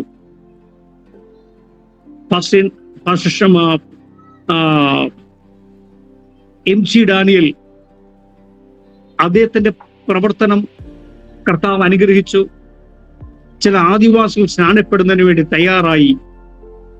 എങ്ങനെ ന്യൂസ് വെളിയിൽ വന്നു, അന്ന് ആ ഗ്രാമത്തിൽ സ്നാനമുണ്ടെന്നുള്ള വിവരം അറിഞ്ഞപ്പോൾ പോലീസ് വളഞ്ഞു, BJP-ക്കാർ വളഞ്ഞു, എല്ലാവരും ഗ്രാമം വളഞ്ഞു, തന്റെ വീട് വളഞ്ഞു. ഈ വീട് വിവരം എനിക്കറിയില്ല. ഞാൻ 15 കിലോമീറ്റർ വണ്ടി ഓടിച്ച്, ഒരു മോട്ടോർ സൈക്കിൾ ഓടിച്ച് തന്റെ വീട്ടിലെത്തി. ചുറ്റും പോലീസ്. അദ്ദേഹത്തെ ജയിലിലടച്ചിട്ടു. എന്നെ കണ്ടപ്പോൾ എന്നെ പിടിച്ചു. എന്നോട് ചോദിച്ചു എവിടെ നിന്ന് വരുന്നു. ഞാൻ വിവരങ്ങളെല്ലാം പറഞ്ഞു. എന്നെ തിരിച്ചു പോകാൻ പറഞ്ഞു. ഞാൻ വരുന്ന വഴിക്ക് തിരിച്ചു വരുന്നതിന് മുമ്പായി ഇങ്ങനെ ഒരു ക്രിസ്തീയ വ്യക്തി അതാ ഇവിടെ വന്നിട്ടുണ്ട്, തിരിച്ചു പോകുന്നു. എന്നെ കാത്തൊരു വണ്ടി, BJP-ക്കാർ. ഊട് വഴിയിലൂടെയാണ് തിരിച്ചു വരേണ്ടത്. ഒറ്റ വഴി മാത്രമേ ഉള്ളൂ. ഒരു നദി കടന്നു വേണം, വലിയൊരു നദി കടന്നു വേണം വരാൻ. ഇടയ്ക്കിടയ്ക്ക് നല്ല റോഡല്ലാത്തതുകൊണ്ട് എല്ലാം പൊട്ടിപ്പൊളിഞ്ഞു കിടക്കുന്ന റോഡുകൾ. ആ റോഡിന്റെ ഒരു വഴി വെള്ളം ഇങ്ങനെ ഒഴുകുന്ന ഒരു സ്ഥലത്ത് അവിടെ എത്തിയപ്പോൾ 8 പേർ എന്നെ കാത്തു നിൽക്കുന്നു. ഞാൻ അറിയാതെ, എനിക്കറിയില്ല എങ്ങനെയോടെ പോലീസ് അവിടെ എത്തിയെന്ന്. എനിക്ക് മുമ്പായി സ്വർഗത്തിലെ ദൈവം അവിടെ പോലീസിനെ അയച്ചു. ആരുമില്ലാത്ത സ്ഥലത്ത് കൈ കാണിച്ചു പോകുവാൻ ഞാൻ അവിടെ നിന്ന് രക്ഷപ്പെട്ട മുമ്പോട്ട് പോയി. 6-ാമത്തെ ദിവസം ഒരു BJP-യുടെ നേതാവിന്റെ വീട്ടിൽ താമസിക്കുന്ന മറ്റൊരു കർത്താവദാസൻ, പാസ്റ്റർ CT ബിന്നി എന്ന് പറഞ്ഞ ദൈവാസൻ, ഈ നേതാവ് ചോദിച്ചു, നിങ്ങളുടെ ആരെങ്കിലും വീരെ താമസിക്കുന്നുണ്ടെന്ന് ചോദിച്ചു. അദ്ദേഹം പറഞ്ഞു, ഉണ്ട്, എന്റെ കൂട്ടുകാരനാണ് കർത്താവദാസൻ. കഴിഞ്ഞ ദിവസം ഇന്നാ ദിവസം ഇത്രാം തീയതി ഞങ്ങളുടെ സംഘം ജയിലിലടച്ചിട്ട MG ഡാനിയലിനെ കൊല്ലുവാൻ വന്നത്. അദ്ദേഹത്തെ കിട്ടാത്തതുകൊണ്ട് ഇദ്ദേഹത്തെ വഴിയിൽ വെച്ച് കൊല്ലുവാൻ പെട്രോള്, എല്ലാ ആയുധങ്ങളും അവന്റെ വണ്ടിക്കകത്തുണ്ടായിരുന്നു. അന്ന് അദ്ദേഹത്തെ പോലീസ് ചെന്നില്ലായിരുന്നെങ്കിൽ അദ്ദേഹത്തെ അവിടെ തീർത്തനെ. സ്വർഗത്തിലെ ദൈവം അന്നും മരണത്തിൽ നിന്ന് വിടുവിച്ചു. ഇവിടുത്തെ പ്രവർത്തനം ആരംഭിച്ചു. അങ്ങനെ ചില പഞ്ചാബികൾ കടന്നു വരുവാനിടയായി തീർന്നു. ഒരു പഞ്ചാബി സഹോദരൻ കർത്താവിൽ വന്ന് സ്നാനപ്പെട്ടു. താൻ സ്നാനപ്പെട്ടത് നാട്ടുകാരറിഞ്ഞു, തന്റെ വീട്ടുകാരറിഞ്ഞു, ബന്ധുക്കൾ അറിഞ്ഞു. ഒരു രാത്രി തന്റെ മാതാവും പിതാവും രാത്രി 1 മണിക്ക് എന്റെ വീട്ടിൽ വന്നു. കരഞ്ഞുകൊണ്ട് എന്റെ വീട്ടിൽ വന്നു. കതക് തട്ടി കതക് തുറന്നു. എന്താ കാര്യമെന്ന് ചോദിച്ചു. അപ്പോൾ അവര് പറഞ്ഞത് ഇങ്ങനെയാണ്, പാതിരി സാബ്, നിങ്ങളെ നാളെ വെടിവെക്കുമെന്ന് പറഞ്ഞിരിക്കുകയാണ്. എന്റെ രാവിലെ വാക്യം പറയാൻ പോകുമ്പോൾ ഈ സഹോദരൻ കൂടെ വരും. നാളെ നിങ്ങളെ വെടിവെക്കുമെന്ന് പറഞ്ഞിരിക്കുകയാണ്. നിങ്ങളെ വെടിവെക്കുമ്പോൾ എന്റെ മകന്റെ മേൽ വെടികൊള്ളാതിരിക്കുവാൻ എന്റെ മകനെ സൂക്ഷിക്കുവാൻ ഒരു വാണിംഗ് തന്നിരിക്കുകയാണ്. പാതിരി സാബ്, നിങ്ങൾ നാളെ മുതൽ വെളിയിലിറങ്ങരുത്, നിങ്ങളെ വെടിവെക്കും. ഞാൻ പറഞ്ഞു, ഒരു മരണമേ ഉള്ളൂ, 2 മരണമില്ല. മരിക്കാനാ വന്നത്. ചത്താൽ ഇവിടെ കിടന്ന് ജാകും, തിരിച്ചു പോകത്തില്ലെന്ന് തീരുമാനിച്ചു വന്നതാ. 1 മരണമേ ഉള്ളൂ. അങ്ങനെയാണെങ്കിൽ അങ്ങനെ നടക്കട്ടെ. സ്വർഗത്തിലെ ദൈവം ഇന്നും ആ സഹോദരൻ കർത്താവിൽ ഉറച്ചു നിൽക്കുന്നു. ദൈവ കുടുംബത്തെ തന്നു. ഇന്നും പറഞ്ഞ വ്യക്തി ദൈവം തൊട്ടു. ദൈവം ആ വ്യക്തിയെ തൊട്ടു. നടക്കാൻ പോയോ പിറ്റേ ദിവസം നടക്കാൻ പോയി. നടക്കുന്ന ആരും വിട്ടില്ല, കാരണം പ്രാർത്ഥനയായിരുന്നു. അങ്ങനെ പല പ്രാവശ്യം. ഒരിക്കൽ അങ്ങനെ ഇരുന്നപ്പോൾ ഗ്രാമങ്ങളിൽ സുവിശേഷം അറിയിപ്പാൻ കാമ്പസ് ക്രൂസൈഡുകാർ വളരെ സഹായിച്ചു. അവരിങ്ങനെ അവരുടെ പ്രോജക്റ്റ് തന്ന് 3 സഹോദരന്മാരെ ഞങ്ങളോടൊപ്പം വിട്ട് ഗ്രാമത്തിൽ പോയി ഞങ്ങൾ പിക്ചർ കാണിക്കുമായിരുന്നു. അങ്ങനെ ഒരു ദിവസം ഒരു ഗ്രാമത്തിൽ പല ഗ്രാമങ്ങളിൽ 100 കണക്കിന് ഗ്രാമങ്ങളിൽ പിക്ചർ കാണിപ്പാൻ ദൈവം ഇടയാക്കി. അങ്ങനെ ഒരു ഹഡ്ഡിട്ടാണ്ട എന്ന് പറയുന്ന ഒരു സ്ഥലത്തെത്തി. ഞങ്ങൾ സന്ധ്യാസമയത്ത് അവിടെ എത്തി. പിക്ചർ കാണിപ്പാൻ തുണികളിൽ പർദ്ദ വലിച്ചു കിട്ടി. മീറ്റിംഗ് ആരംഭിക്കുവാൻ സമയമായപ്പോൾ ആ ഗ്രാമം മൊത്തം ഇളകി. ആദ്യമായിട്ടാണ് അങ്ങനെ ഒരു സംഭവം എന്റെ ജീവിതത്തിൽ ഉണ്ടാകുന്നത്. ഗ്രാമം മൊത്തം ഇളകി. എല്ലാവരും, ഞാൻ നോക്കിയപ്പോൾ വീട്ടിന്റെ അകത്ത് നിന്ന് വടിയും വാളും കത്തികളും കമ്പുകളുമായിട്ട് സ്ത്രീയും പുരുഷന്മാരും ഓടുകയാ. എനിക്ക് മനസ്സിലായത് ഇവരെന്തിനാ ഓടുന്നത്, എന്താ ചെയ്യുന്നത്? അപ്പോഴാണ് മനസ്സിലായത്, അല്പം കഴിഞ്ഞ മനസ്സിലായത്, കൊള്ളക്കാർ ഗ്രാമത്തിൽ വരുന്നുവെന്ന്. ഈ ഗ്രാമക്കാർ മുഴുവനും ഓരോ 4 മൂലയ്ക്കും 100 പേര് വീതം ഇങ്ങനെ ഒരു കൂട്ടത്തോടെ ഇരിക്കും, 4 മൂലയ്ക്കും. അന്നാണ് വിശുദ്ധ വേദപുസ്തകത്തിൽ ഇങ്ങനെ എഴുതിയിട്ടുണ്ടെന്ന് എനിക്ക് വ്യക്തമായിട്ട് മനസ്സിലായത്. ഈ 4 മൂലയ്ക്ക് ഇരുന്നിട്ട് അവർ വിളിച്ചു പറയുന്നത് ഇങ്ങനെയാണ്: ഉണർന്നിരിപ്പിൻ. ഹിന്ദിയിൽ പറയും ജാഗ്തേരഹോ. ഒരാൾ പറയുമ്പോൾ അടുത്ത കൂട്ടർ പറയും. അവര് പറയുമ്പോൾ മറ്റു കൂട്ടർ മറ്റു മൂലയ്ക്ക് ഇരിക്കുന്നവർ പറയും. ഇവര് പറയുമ്പോൾ മറ്റു മൂലയ്ക്ക് ഇരിക്കുന്നവർ പറയും. അങ്ങനെ രാത്രി മുഴുവനും ഉണർന്നിരിപ്പീൻ ഉണർന്നിരിപ്പീൻ എന്ന ശബ്ദം പുറപ്പെടുവിച്ചുകൊണ്ടിരുന്നു. അന്നെനിക്ക് മനസ്സിലായി, വിശുദ്ധ വേദപുസ്തകത്തിൽ ഉണർന്നിരിപ്പീൻ എന്ന് പറഞ്ഞത് ഇങ്ങനെയാണെന്ന് എനിക്ക് വ്യക്തമായി മനസ്സിലായി. അന്ന് പിക്ചർ കാണിപ്പാൻ ഇടയായില്ല. ഓരോ ഗ്രാമത്തിലും എന്തൊക്കെ ഭക്ഷിപ്പാൻ ദൈവം ഇടയാക്കിയോ അതിനൊക്കെ ദൈവം ആ ഗ്രാമത്തിലും ചുറ്റുപാടിലുമൊക്കെ ദൈവം അനുഗ്രഹിച്ചു. ഒരിക്കൽ ഒരു വീട്ടിൽ വിളിച്ചോണ്ട് പോയി ഒരപ്പച്ചൻ, ചപ്പൽ കുത്തുന്ന അപ്പച്ചനാണ്. അദ്ദേഹത്തിന് വീട്ടിൽ ചെന്നപ്പോൾ പലപ്പോഴും ഞാൻ ആഹാരം വേണ്ട എന്ന് വെച്ചു. ഒരിക്കൽ പറഞ്ഞ് ഞാൻ കഴിക്കുമെന്ന് പറഞ്ഞു. അങ്ങനെ അദ്ദേഹത്തിന് വീട്ടിൽ ചെന്നപ്പോൾ ആഹാരം തന്നു. എനിക്ക് ഇഷ്ടപ്പെടാത്ത ഒരു ആഹാരം എന്ത് പന്നിയിറച്ചിയായിരുന്നു. പക്ഷെ ഞാൻ കഴിക്കുമെന്ന് പറഞ്ഞുകൊണ്ട് ഞാൻ പറഞ്ഞു, ഇന്ന് ഞാൻ ഇത് കഴിക്കും. ആ പന്നിയിറച്ചി, പൈതുപോയി വേവിക്കാത്ത പന്നിയിറച്ചി, ആ വലിയ 10 റൊട്ടിയോളം വരുന്ന ഒരു റൊട്ടി കൈകൊണ്ട് അടിച്ചു പരത്തി തീയിൽ ചുടുന്ന, ചാണകത്തിൽ ചുടുന്ന റൊട്ടി കഴിപ്പാൻ ദൈവം കൃപ നൽകി. അദ്ദേഹം സ്നാനപ്പെട്ടു, തന്റെ കുടുംബം സ്നാനപ്പെട്ടു.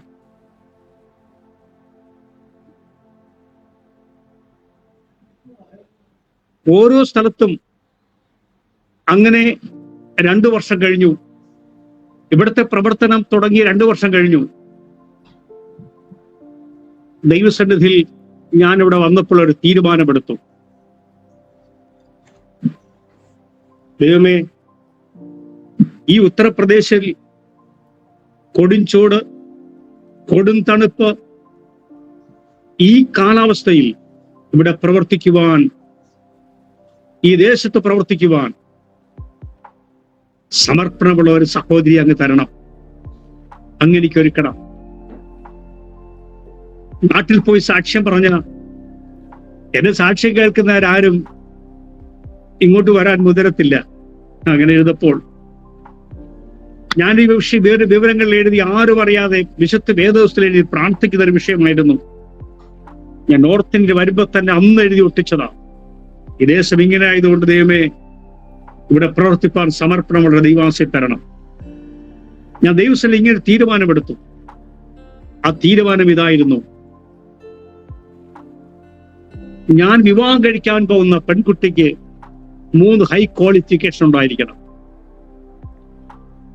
ഒന്നാമത്തെ ഹൈ ക്വാളിഫിക്കേഷൻ, കാരണം ഇവിടെ സുവിശേഷം ചത്താൽ ഇവിടെ കിടന്ന് ജാഗണം, തിരിഞ്ഞോടാൻ പാടില്ല. അതായിരുന്നു എന്റെ തീരുമാനം. അപ്പൊ അങ്ങനെയുള്ള ഒരു ദൈവാംശം എനിക്ക് തരണം.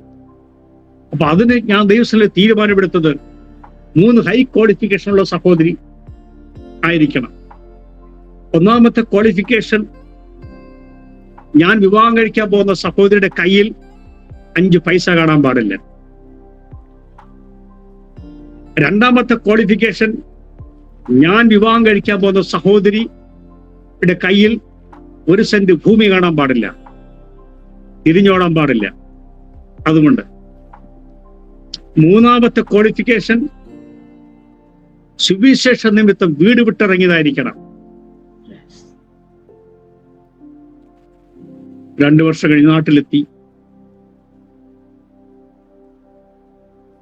നാട്ടിലെത്തുന്നത് ദൈവമക്കളെ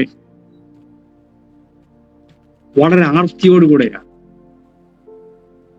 പാലക്കാട് എത്തുമ്പോൾ ഒരു ചോറ് മേടിക്കും മീൻ കഴിക്കാൻ. എറണാകുളത്തെത്തുമ്പോൾ അടുത്തൊരു പൊതി മേടിക്കും, ചമ്പാവരി ചോറ്, ചാക്കരി ചോറ് കഴിക്കാൻ.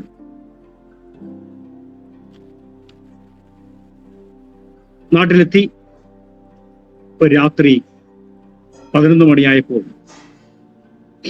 ഞാൻ വരുന്നതിന് 10 ദിവസം മാത്രമേ ഉള്ളൂ.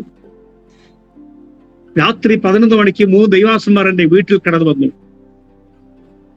അവർ പറഞ്ഞത് ഇങ്ങനെയാണ്: ബ്രദറെ, ഈ വിവരം ആർക്കും അറിയില്ല, എനിക്കുണ്ട്, ദൈവത്തിന് മാത്രമല്ലാതെ മറ്റാർക്കും അറിയില്ല. അവർ വന്നിട്ട് എന്നോട് പറഞ്ഞത് ഇങ്ങനെയാണ്: ബ്രദറെ, ഒരു പെൺകുട്ടിയുണ്ട്, അവർ വീട് വിട്ടിറങ്ങി വരാ, അവിടെ 5 പൈസയില്ല, അവർക്ക് ഭൂമിയിൽ ആരും തന്നെയില്ല, വസ്തുവില്ല. എന്റെ അച്ഛനും അമ്മയും എന്റെ സഹോദരങ്ങളെ ദൈവാസ്മരയിൽ നിന്ന മധ്യത്തിൽ ഞാൻ എഴുന്നേറ്റിട്ട് ഇങ്ങനെ പറഞ്ഞു: ഇന്ന് രാത്രി എൻഗേജ്മെന്റ് കഴിഞ്ഞു കേട്ടോ, കല്യാണ ഡേറ്റ് കുറിക്കാൻ പറഞ്ഞു. 8ാമത്തെ ദിവസം ഒരു നല്ല പാൻറില്ലാത്തവനായി, നല്ല ഷർട്ടില്ലാത്തവനായി, ചുരുക്കം 10 പേരടങ്ങുന്ന സംഘം ചെന്ന്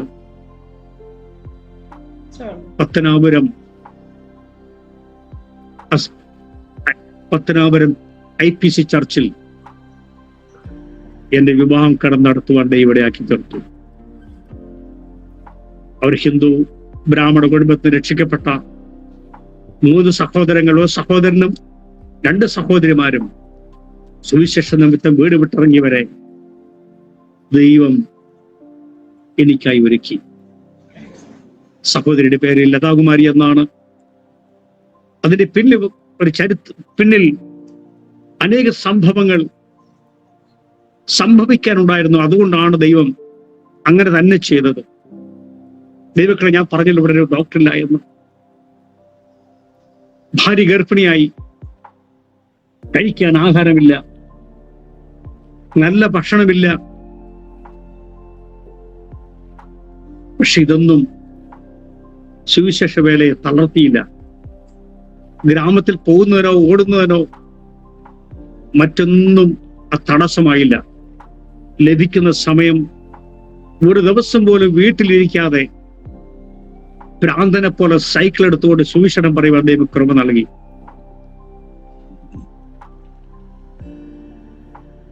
എന്റെ ഭാര്യ ഗർഭിണിയായി 4-ാം മാസമായപ്പോൾ ബ്ലീഡിങ് തുടങ്ങി.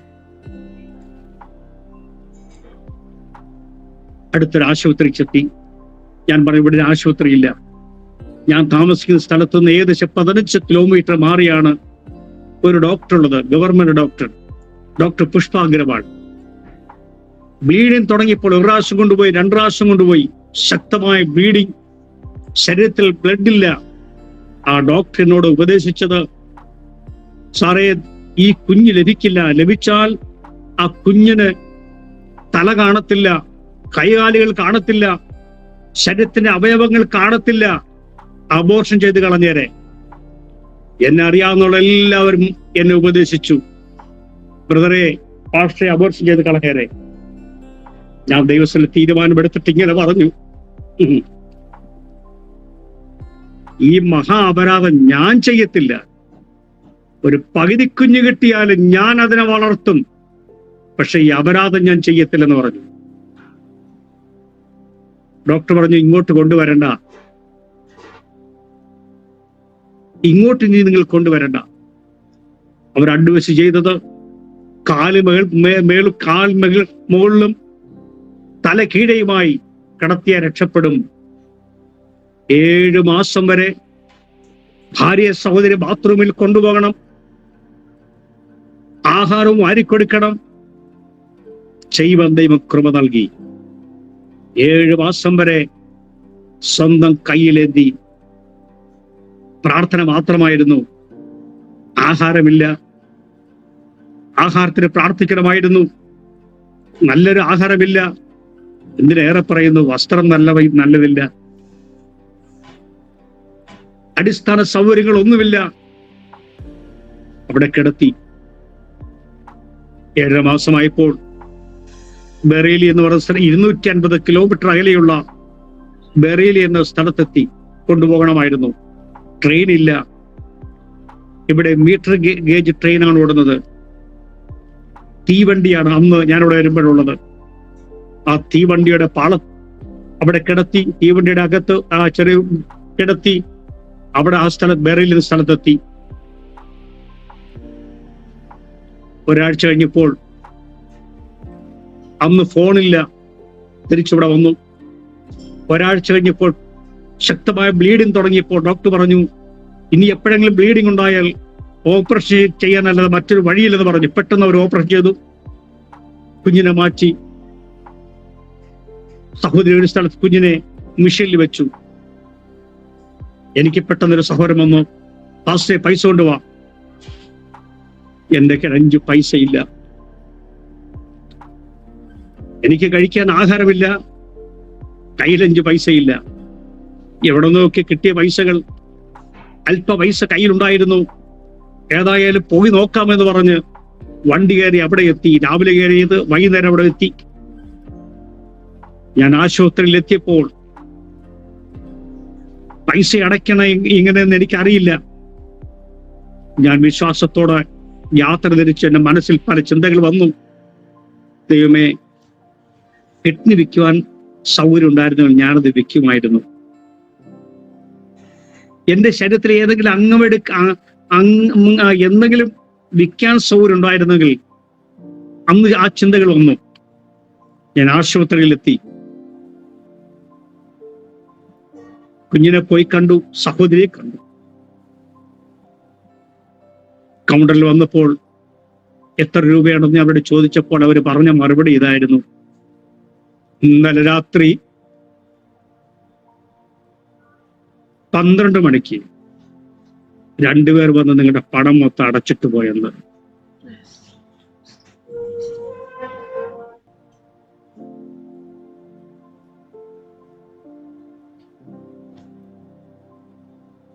പകുതി കുഞ്ഞു വിട്ടു എന്ന് പറഞ്ഞ ഡോക്ടറുടെ മുന്നിൽ ഒരു സുന്ദരിയായ മകളെ ദൈവം തന്നു. ഇന്ന് ആ മകൾ ഓസ്ട്രേലിയയിലാണ്. വിദ്യാഭ്യാസമില്ലാത്ത ഗ്രാമത്തിൽ പോയി വേല ചെയ്താൽ മകളെ PhD പഠിപ്പിക്കുവാൻ ദൈവം വിശ്വസ്തനാണ്.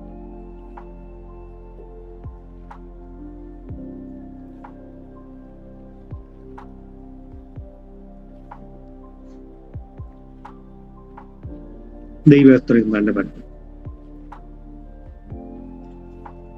ജീവിതത്തിന്റെ ഓരോ താളുകളും ദൈവം ചെയ്ത അത്ഭുതമല്ലാതെ മറ്റൊന്നുമില്ല.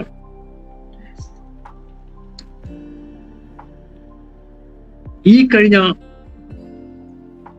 വർഷങ്ങളിൽ ഞാൻ നേരത്തെ പറഞ്ഞല്ലോ, എനിക്ക് ഓരോ ഗ്രാമത്തിൽ പോയി കർത്താവെ മുട്ടുകുത്താൻ അവസരം ഒരുക്കണം. പക്ഷെ അതൊക്കെ ദൈവം തന്ന ഒരു വലിയൊരു പ്ലാനിങ് ആയിരുന്നു.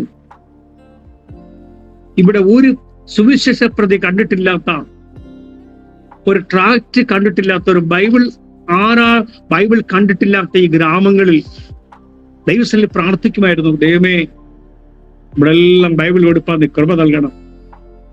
അങ്ങനെ ഈ കഴിഞ്ഞ 16 വർഷത്തിനു മുമ്പേ, ഇന്ന് ഏകദേശം 16 വർഷമായി,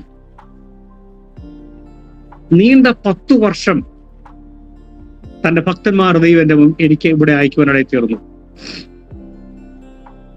അതിൽ എടുത്തു പറയേണ്ട ചില പ്രിയപ്പെട്ടവരുണ്ട്.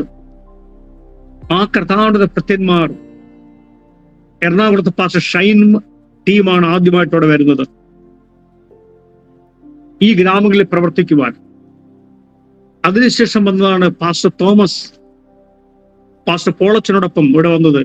പോളച്ചനും പാസ്റ്റർ ചാലക്കുടി തോമസ്, ഇവർ നീണ്ട 10 വർഷം വരെ ടീമായിട്ട് വരുവാൻ ദൈവവിടെയാക്കി. അതിനൊന്നിന്റെ കാരണമുണ്ട്. പ്രത്യേകിച്ച് കർത്താവിന് സ്തോത്രം. ദൈവഭക്തിമാരുടെ കടന്നു വരുമ്പോൾ എന്റെ വീട് അതിന് ഈ മിഷൻ വീട് അതിന് യോഗ്യതയില്ല, മീൻസ് എല്ലാവരെയും താമസിപ്പിക്കുവാൻ. പക്ഷെ അവരെങ്ങനെ കിടത്തും? 10, 12, 15, 16 പേര് വരുമ്പോൾ ഞാനൊരു കാര്യം ചെയ്ത് ഇതാണ്. അന്ന് എന്റെ ഈ വീട് പൂശിയിട്ടില്ല.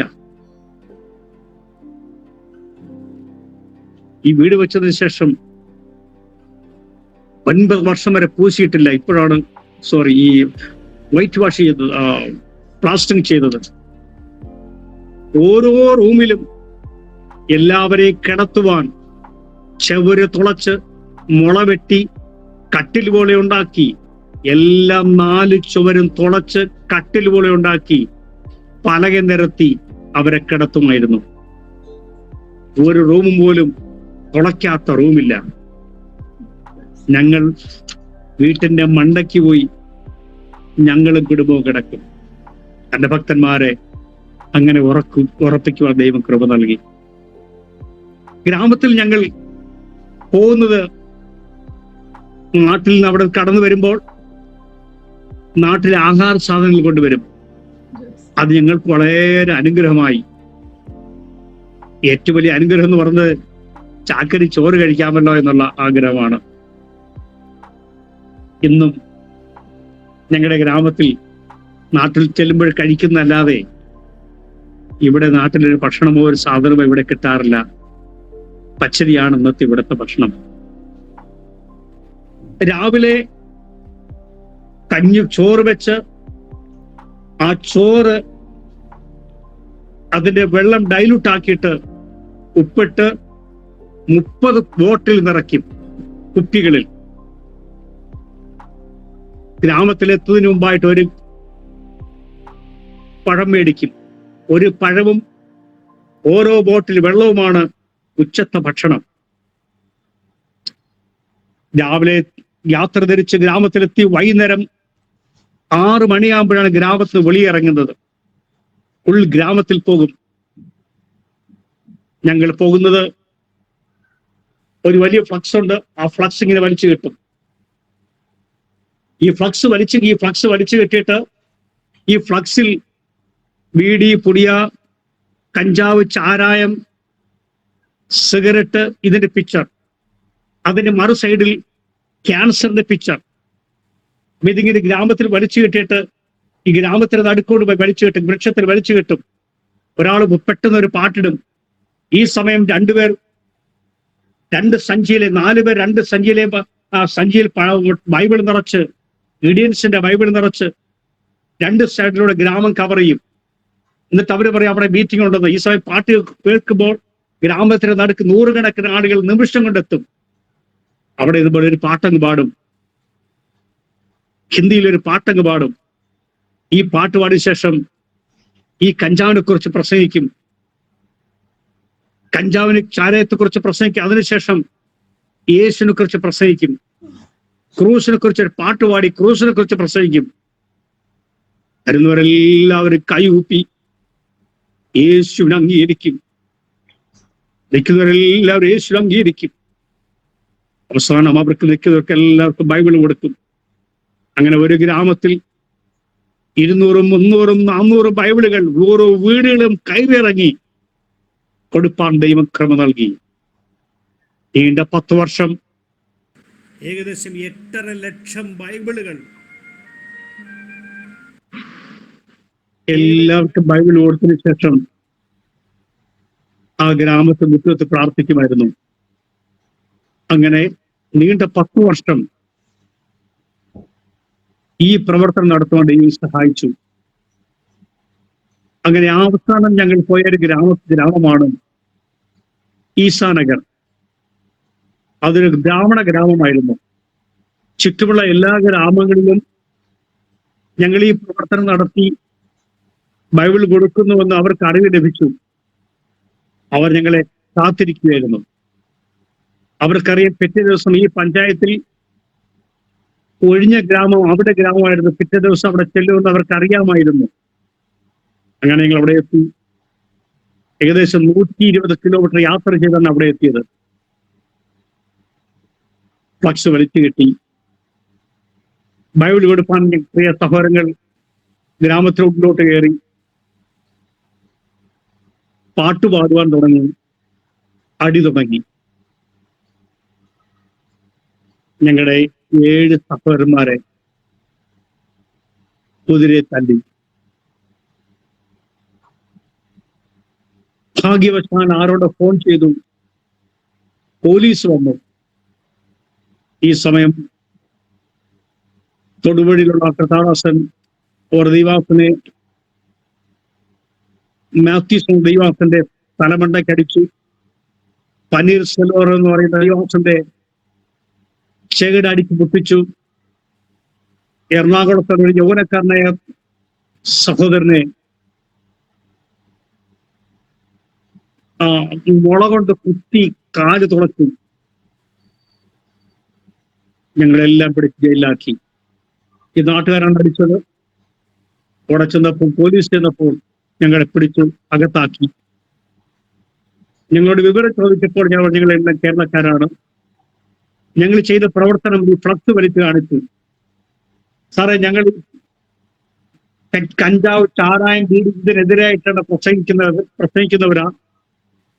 ഞങ്ങൾ ഇതാണ് നശാമുക്തി ആണ് ആൾക്കാരുടെ പ്രസംഗിക്കുന്നത്. ഇത് കേട്ടപ്പോൾ അവർക്ക് വലിയ സന്തോഷമായി. അയ്യോ, നിങ്ങൾ കേരളക്കാരാണല്ലോ, നിങ്ങൾ ചെയ്ത നല്ല പ്രവൃത്തിയാണെന്നൊക്കെ പറഞ്ഞപ്പോൾ ഒടുവിൽ രാത്രി 12 മണിക്ക് ഞങ്ങളുടെ പേര് കേസെടുക്കാതെ ഞങ്ങളെ വിട്ടു.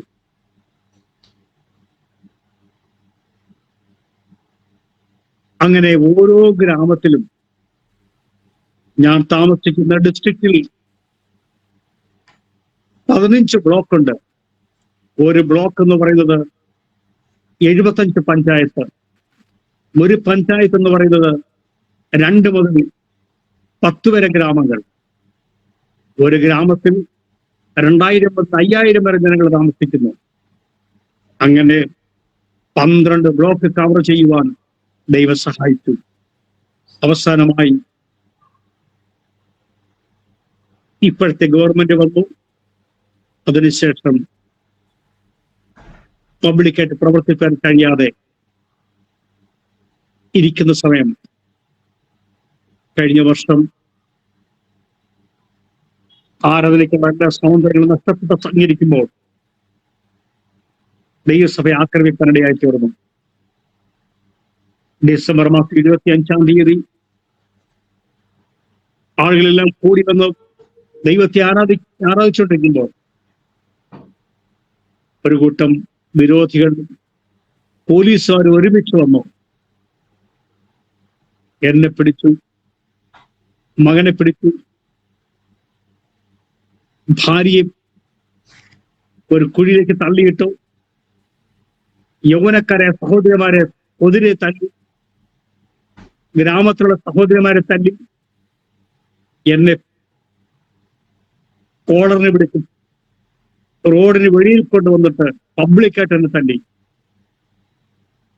മകനെ ജയിലിൽ കൊണ്ടുപോയി തല്ലി. വൈകുന്നേരം ജയിലിലിട്ടു. കൊടും തണുപ്പോ, സ്റ്റേഷനകത്ത് ഇരിക്കുവാൻ നിവൃത്തിയില്ല. അവസാനം ഞങ്ങൾക്കറിയാവുന്ന ഒരു പത്രക്കാരൻ അവിടെ വന്നു. സഹോദരൻ, അദ്ദേഹത്തിന്റെ വിവരങ്ങളെ ധരിപ്പിച്ചു.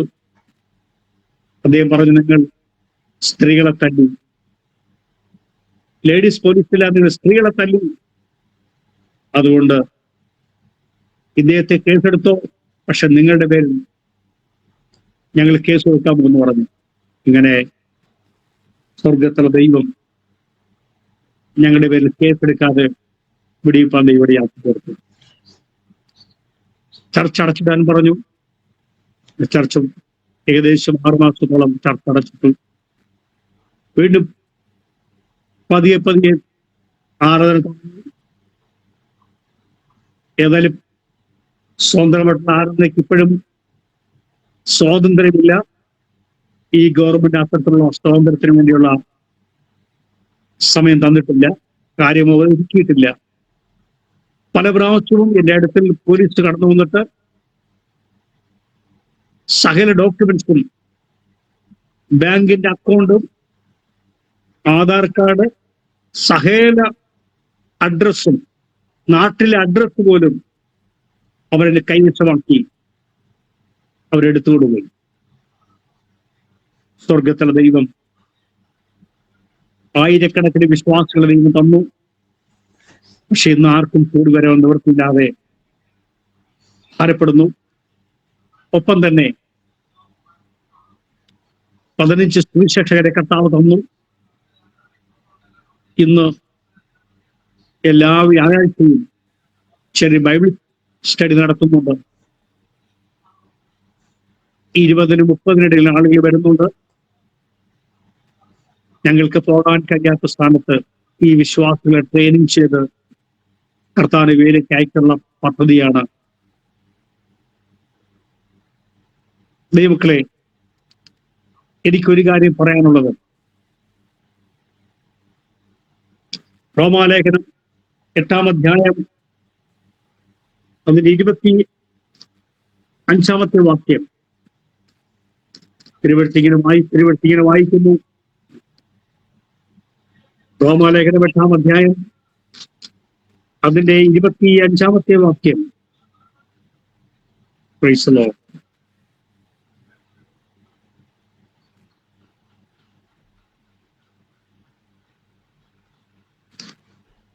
തിരുവഴുത്തിങ്ങനെ വായിക്കുന്നത്, ദൈവത്തെ സ്നേഹിക്കുക. അതിന്റെ 28-ാമത്തെ വാക്യം. 28-ാമത്തെ വാക്യം. എന്നാൽ ദൈവത്തെ സ്നേഹിക്കുന്നവർക്ക് നിർണയപ്രകാരം വെളിക്കപ്പെട്ടവർക്ക് തന്നെ സകലവും നന്മയ്ക്കായി ചൂട് വ്യാപരിക്കുന്നു എന്ന് നാം അറിയുന്നു. എല്ലാ ദൈവം നന്മയ്ക്കായി തീർക്കും. ഞാൻ പറഞ്ഞല്ലോ, ഇവിടെ ഒരു സ്കൂളില്ല എന്ന്. സ്കൂളില്ലാത്ത നാട്ടിൽ പോയി വേല ചെയ്ത മക്കൾക്ക് നല്ല വിദ്യാഭ്യാസ ദൈവം നൽകി. ആരുമാരില്ലാത്ത ഈ ഗ്രാമത്തിൽ സുവിശേഷ വേല ചെയ്ത് എന്റെ മകളുടെ വിവാഹത്തിന് ഞാൻ പറയുന്നൊരു സാക്ഷ്യം ഇതാണ്. ഏതെങ്കിലും ഒരു ഭ്രാന്തന്മാരുണ്ടോ 20,000 രൂപയുടെ മക്കളെ വിവാഹം കഴിക്കാൻ പോകുന്നത്?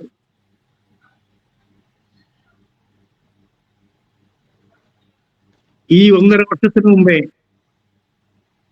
ഒരു മകളെ വിവാഹം കഴിപ്പാൻ 20,000 രൂപ കൊണ്ട് പോകുന്ന ഏതെങ്കിലും ഒരു ഭ്രാന്തന്മാരുണ്ടോ? സ്വർഗത്തിലെ ദൈവം 5 പൈസ പോലും ചെലവില്ലാതെ ഒരു കുടുംബത്തെ ദൈവം ഞങ്ങൾക്ക് വേണ്ടി ഒരുക്കി. മകൾക്ക് തുണി അവർ മേടിച്ചു കൊടുത്തു. ഞങ്ങൾക്ക് ഡ്രസ് അവർ മേടിച്ചു തന്നു. ഞങ്ങളുടെ സകല ചെലവും അവരെടുത്തു. 5 പൈസ പോലും ചെലവില്ലാതെ തിരുവനന്തപുരം സിറ്റിയിൽ ഒരു വലിയ ഹോളിൽ മകളുടെ വിവാഹം നടത്തുവാൻ ദൈവം സഹായിച്ചു. ദൈവം അത്രയും വിശ്വസ്തൻ.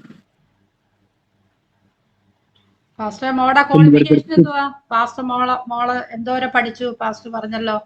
മോള് MSW, MPhil, PhDക്ക് അഡ്മിഷൻ കിട്ടിയപ്പോഴാണ് അമ്മയുടെ വിവാഹം നടക്കുന്നത്. ആമേൻ. മകൻ MBA പഠിച്ചുകൊണ്ടിരിക്കുന്നു.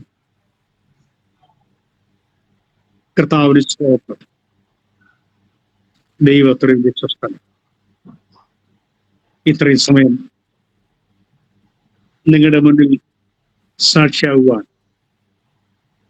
എനിക്ക് ദൈവകൃപ നൽകിയതിനായി പ്രത്യേകിച്ച് അതിനു വേണ്ടി സമയം വേർതിരിച്ചു വന്ന ജോയ്സ് ടിവിയോടും ഇതിനെല്ലാ ഭാരവാഹിയോടും പ്രത്യേകിച്ച് ദൈവാസിയോടും നിങ്ങളുടെ ഹൃദയമായ നന്ദി അറിയിക്കുന്നു. ഞങ്ങളോർത്ത് പ്രാർത്ഥിക്കുക. സ്വർഗത്തിൽ ദൈവം ധാരാളം അനുഗ്രഹിക്കട്ടെ. ആമേൻ. ആമേൻ. കർത്താവിന്റെ ദാസനെ ഇത് അനുഗ്രഹിക്കപ്പെട്ട സാക്ഷ്യം കേൾക്കുവാൻ കർത്താവ് സഹായിച്ചു. അനേകായിരങ്ങളെ കർത്താവിന് വേണ്ടി നേടിയെടുക്കുവാൻ കർത്താവ് തന്റെ ദാസനെ ഉപയോഗിച്ചല്ലോ. ഇനിയും ആ ദേശത്ത് ദൈവദാസനെ കർത്താവ് ഉപയോഗിക്കട്ടെ. ദൈവദാസനെ ചിന്തിക്കുന്നതിലും നനയ്ക്കുന്നതിലുപരിയായിട്ട് വലിയൊരു ശുശ്രൂഷ കർത്താവ് ആ ദേശത്ത് പിന്നെയും ചെയ്തെടുക്കുമെന്ന് ഞാൻ കർത്താവിൽ വിശ്വസിക്കുന്നു. കർത്താവിന്റെ ദാസനെ കർത്താവ് അതിനായി സഹായിക്കട്ടെ. ആമേൻ. ദൈവദാസൻ ഇത്രത്തോളം സമയം ഞങ്ങളോടൊത്ത് ചിലവഴിച്ചതിന് നന്ദിയും സ്നേഹവും അറിയിക്കുന്നു. ദൈവദാസനൊന്ന് പ്രാർത്ഥിച്ചാട്ട്. ആമേൻ. ഞങ്ങളുടെ വാഴ്ത്തപ്പെട്ട ദൈവമേ, പിതാവേ, ഞങ്ങൾക്ക് ഒരുമിച്ചായിരിക്കാൻ ഈ ടിവിയിലൂടെ കർത്താവേ ഈ സന്ദേശം അനേകരെത്തിപ്പാൻ അങ്ങയുടെ അക്രമത്തിനായി നന്ദിയോട് സ്തോത്രം. ഈ പ്രവർത്തനത്തിനായി നന്ദിയോട് സ്തോത്രം ചെയ്യുന്നു. കഴിഞ്ഞ കാലങ്ങളിൽ തന്റെ ഭക്തന്മാരെ ഈ മാധ്യമത്തിലൂടെ അനേകരെ സന്ദേശം അറിയിപ്പാൻ നമുക്ക് കാണിക്കുന്ന ഈ വലിയ ദൗത്യത്തിനായി, ഈ വലിയ ആത്മഭാരത്തിനായി, കൊടുത്ത ദർശനത്തിനായി നന്ദിയോട് സ്തോത്രം ചെയ്യുന്നു.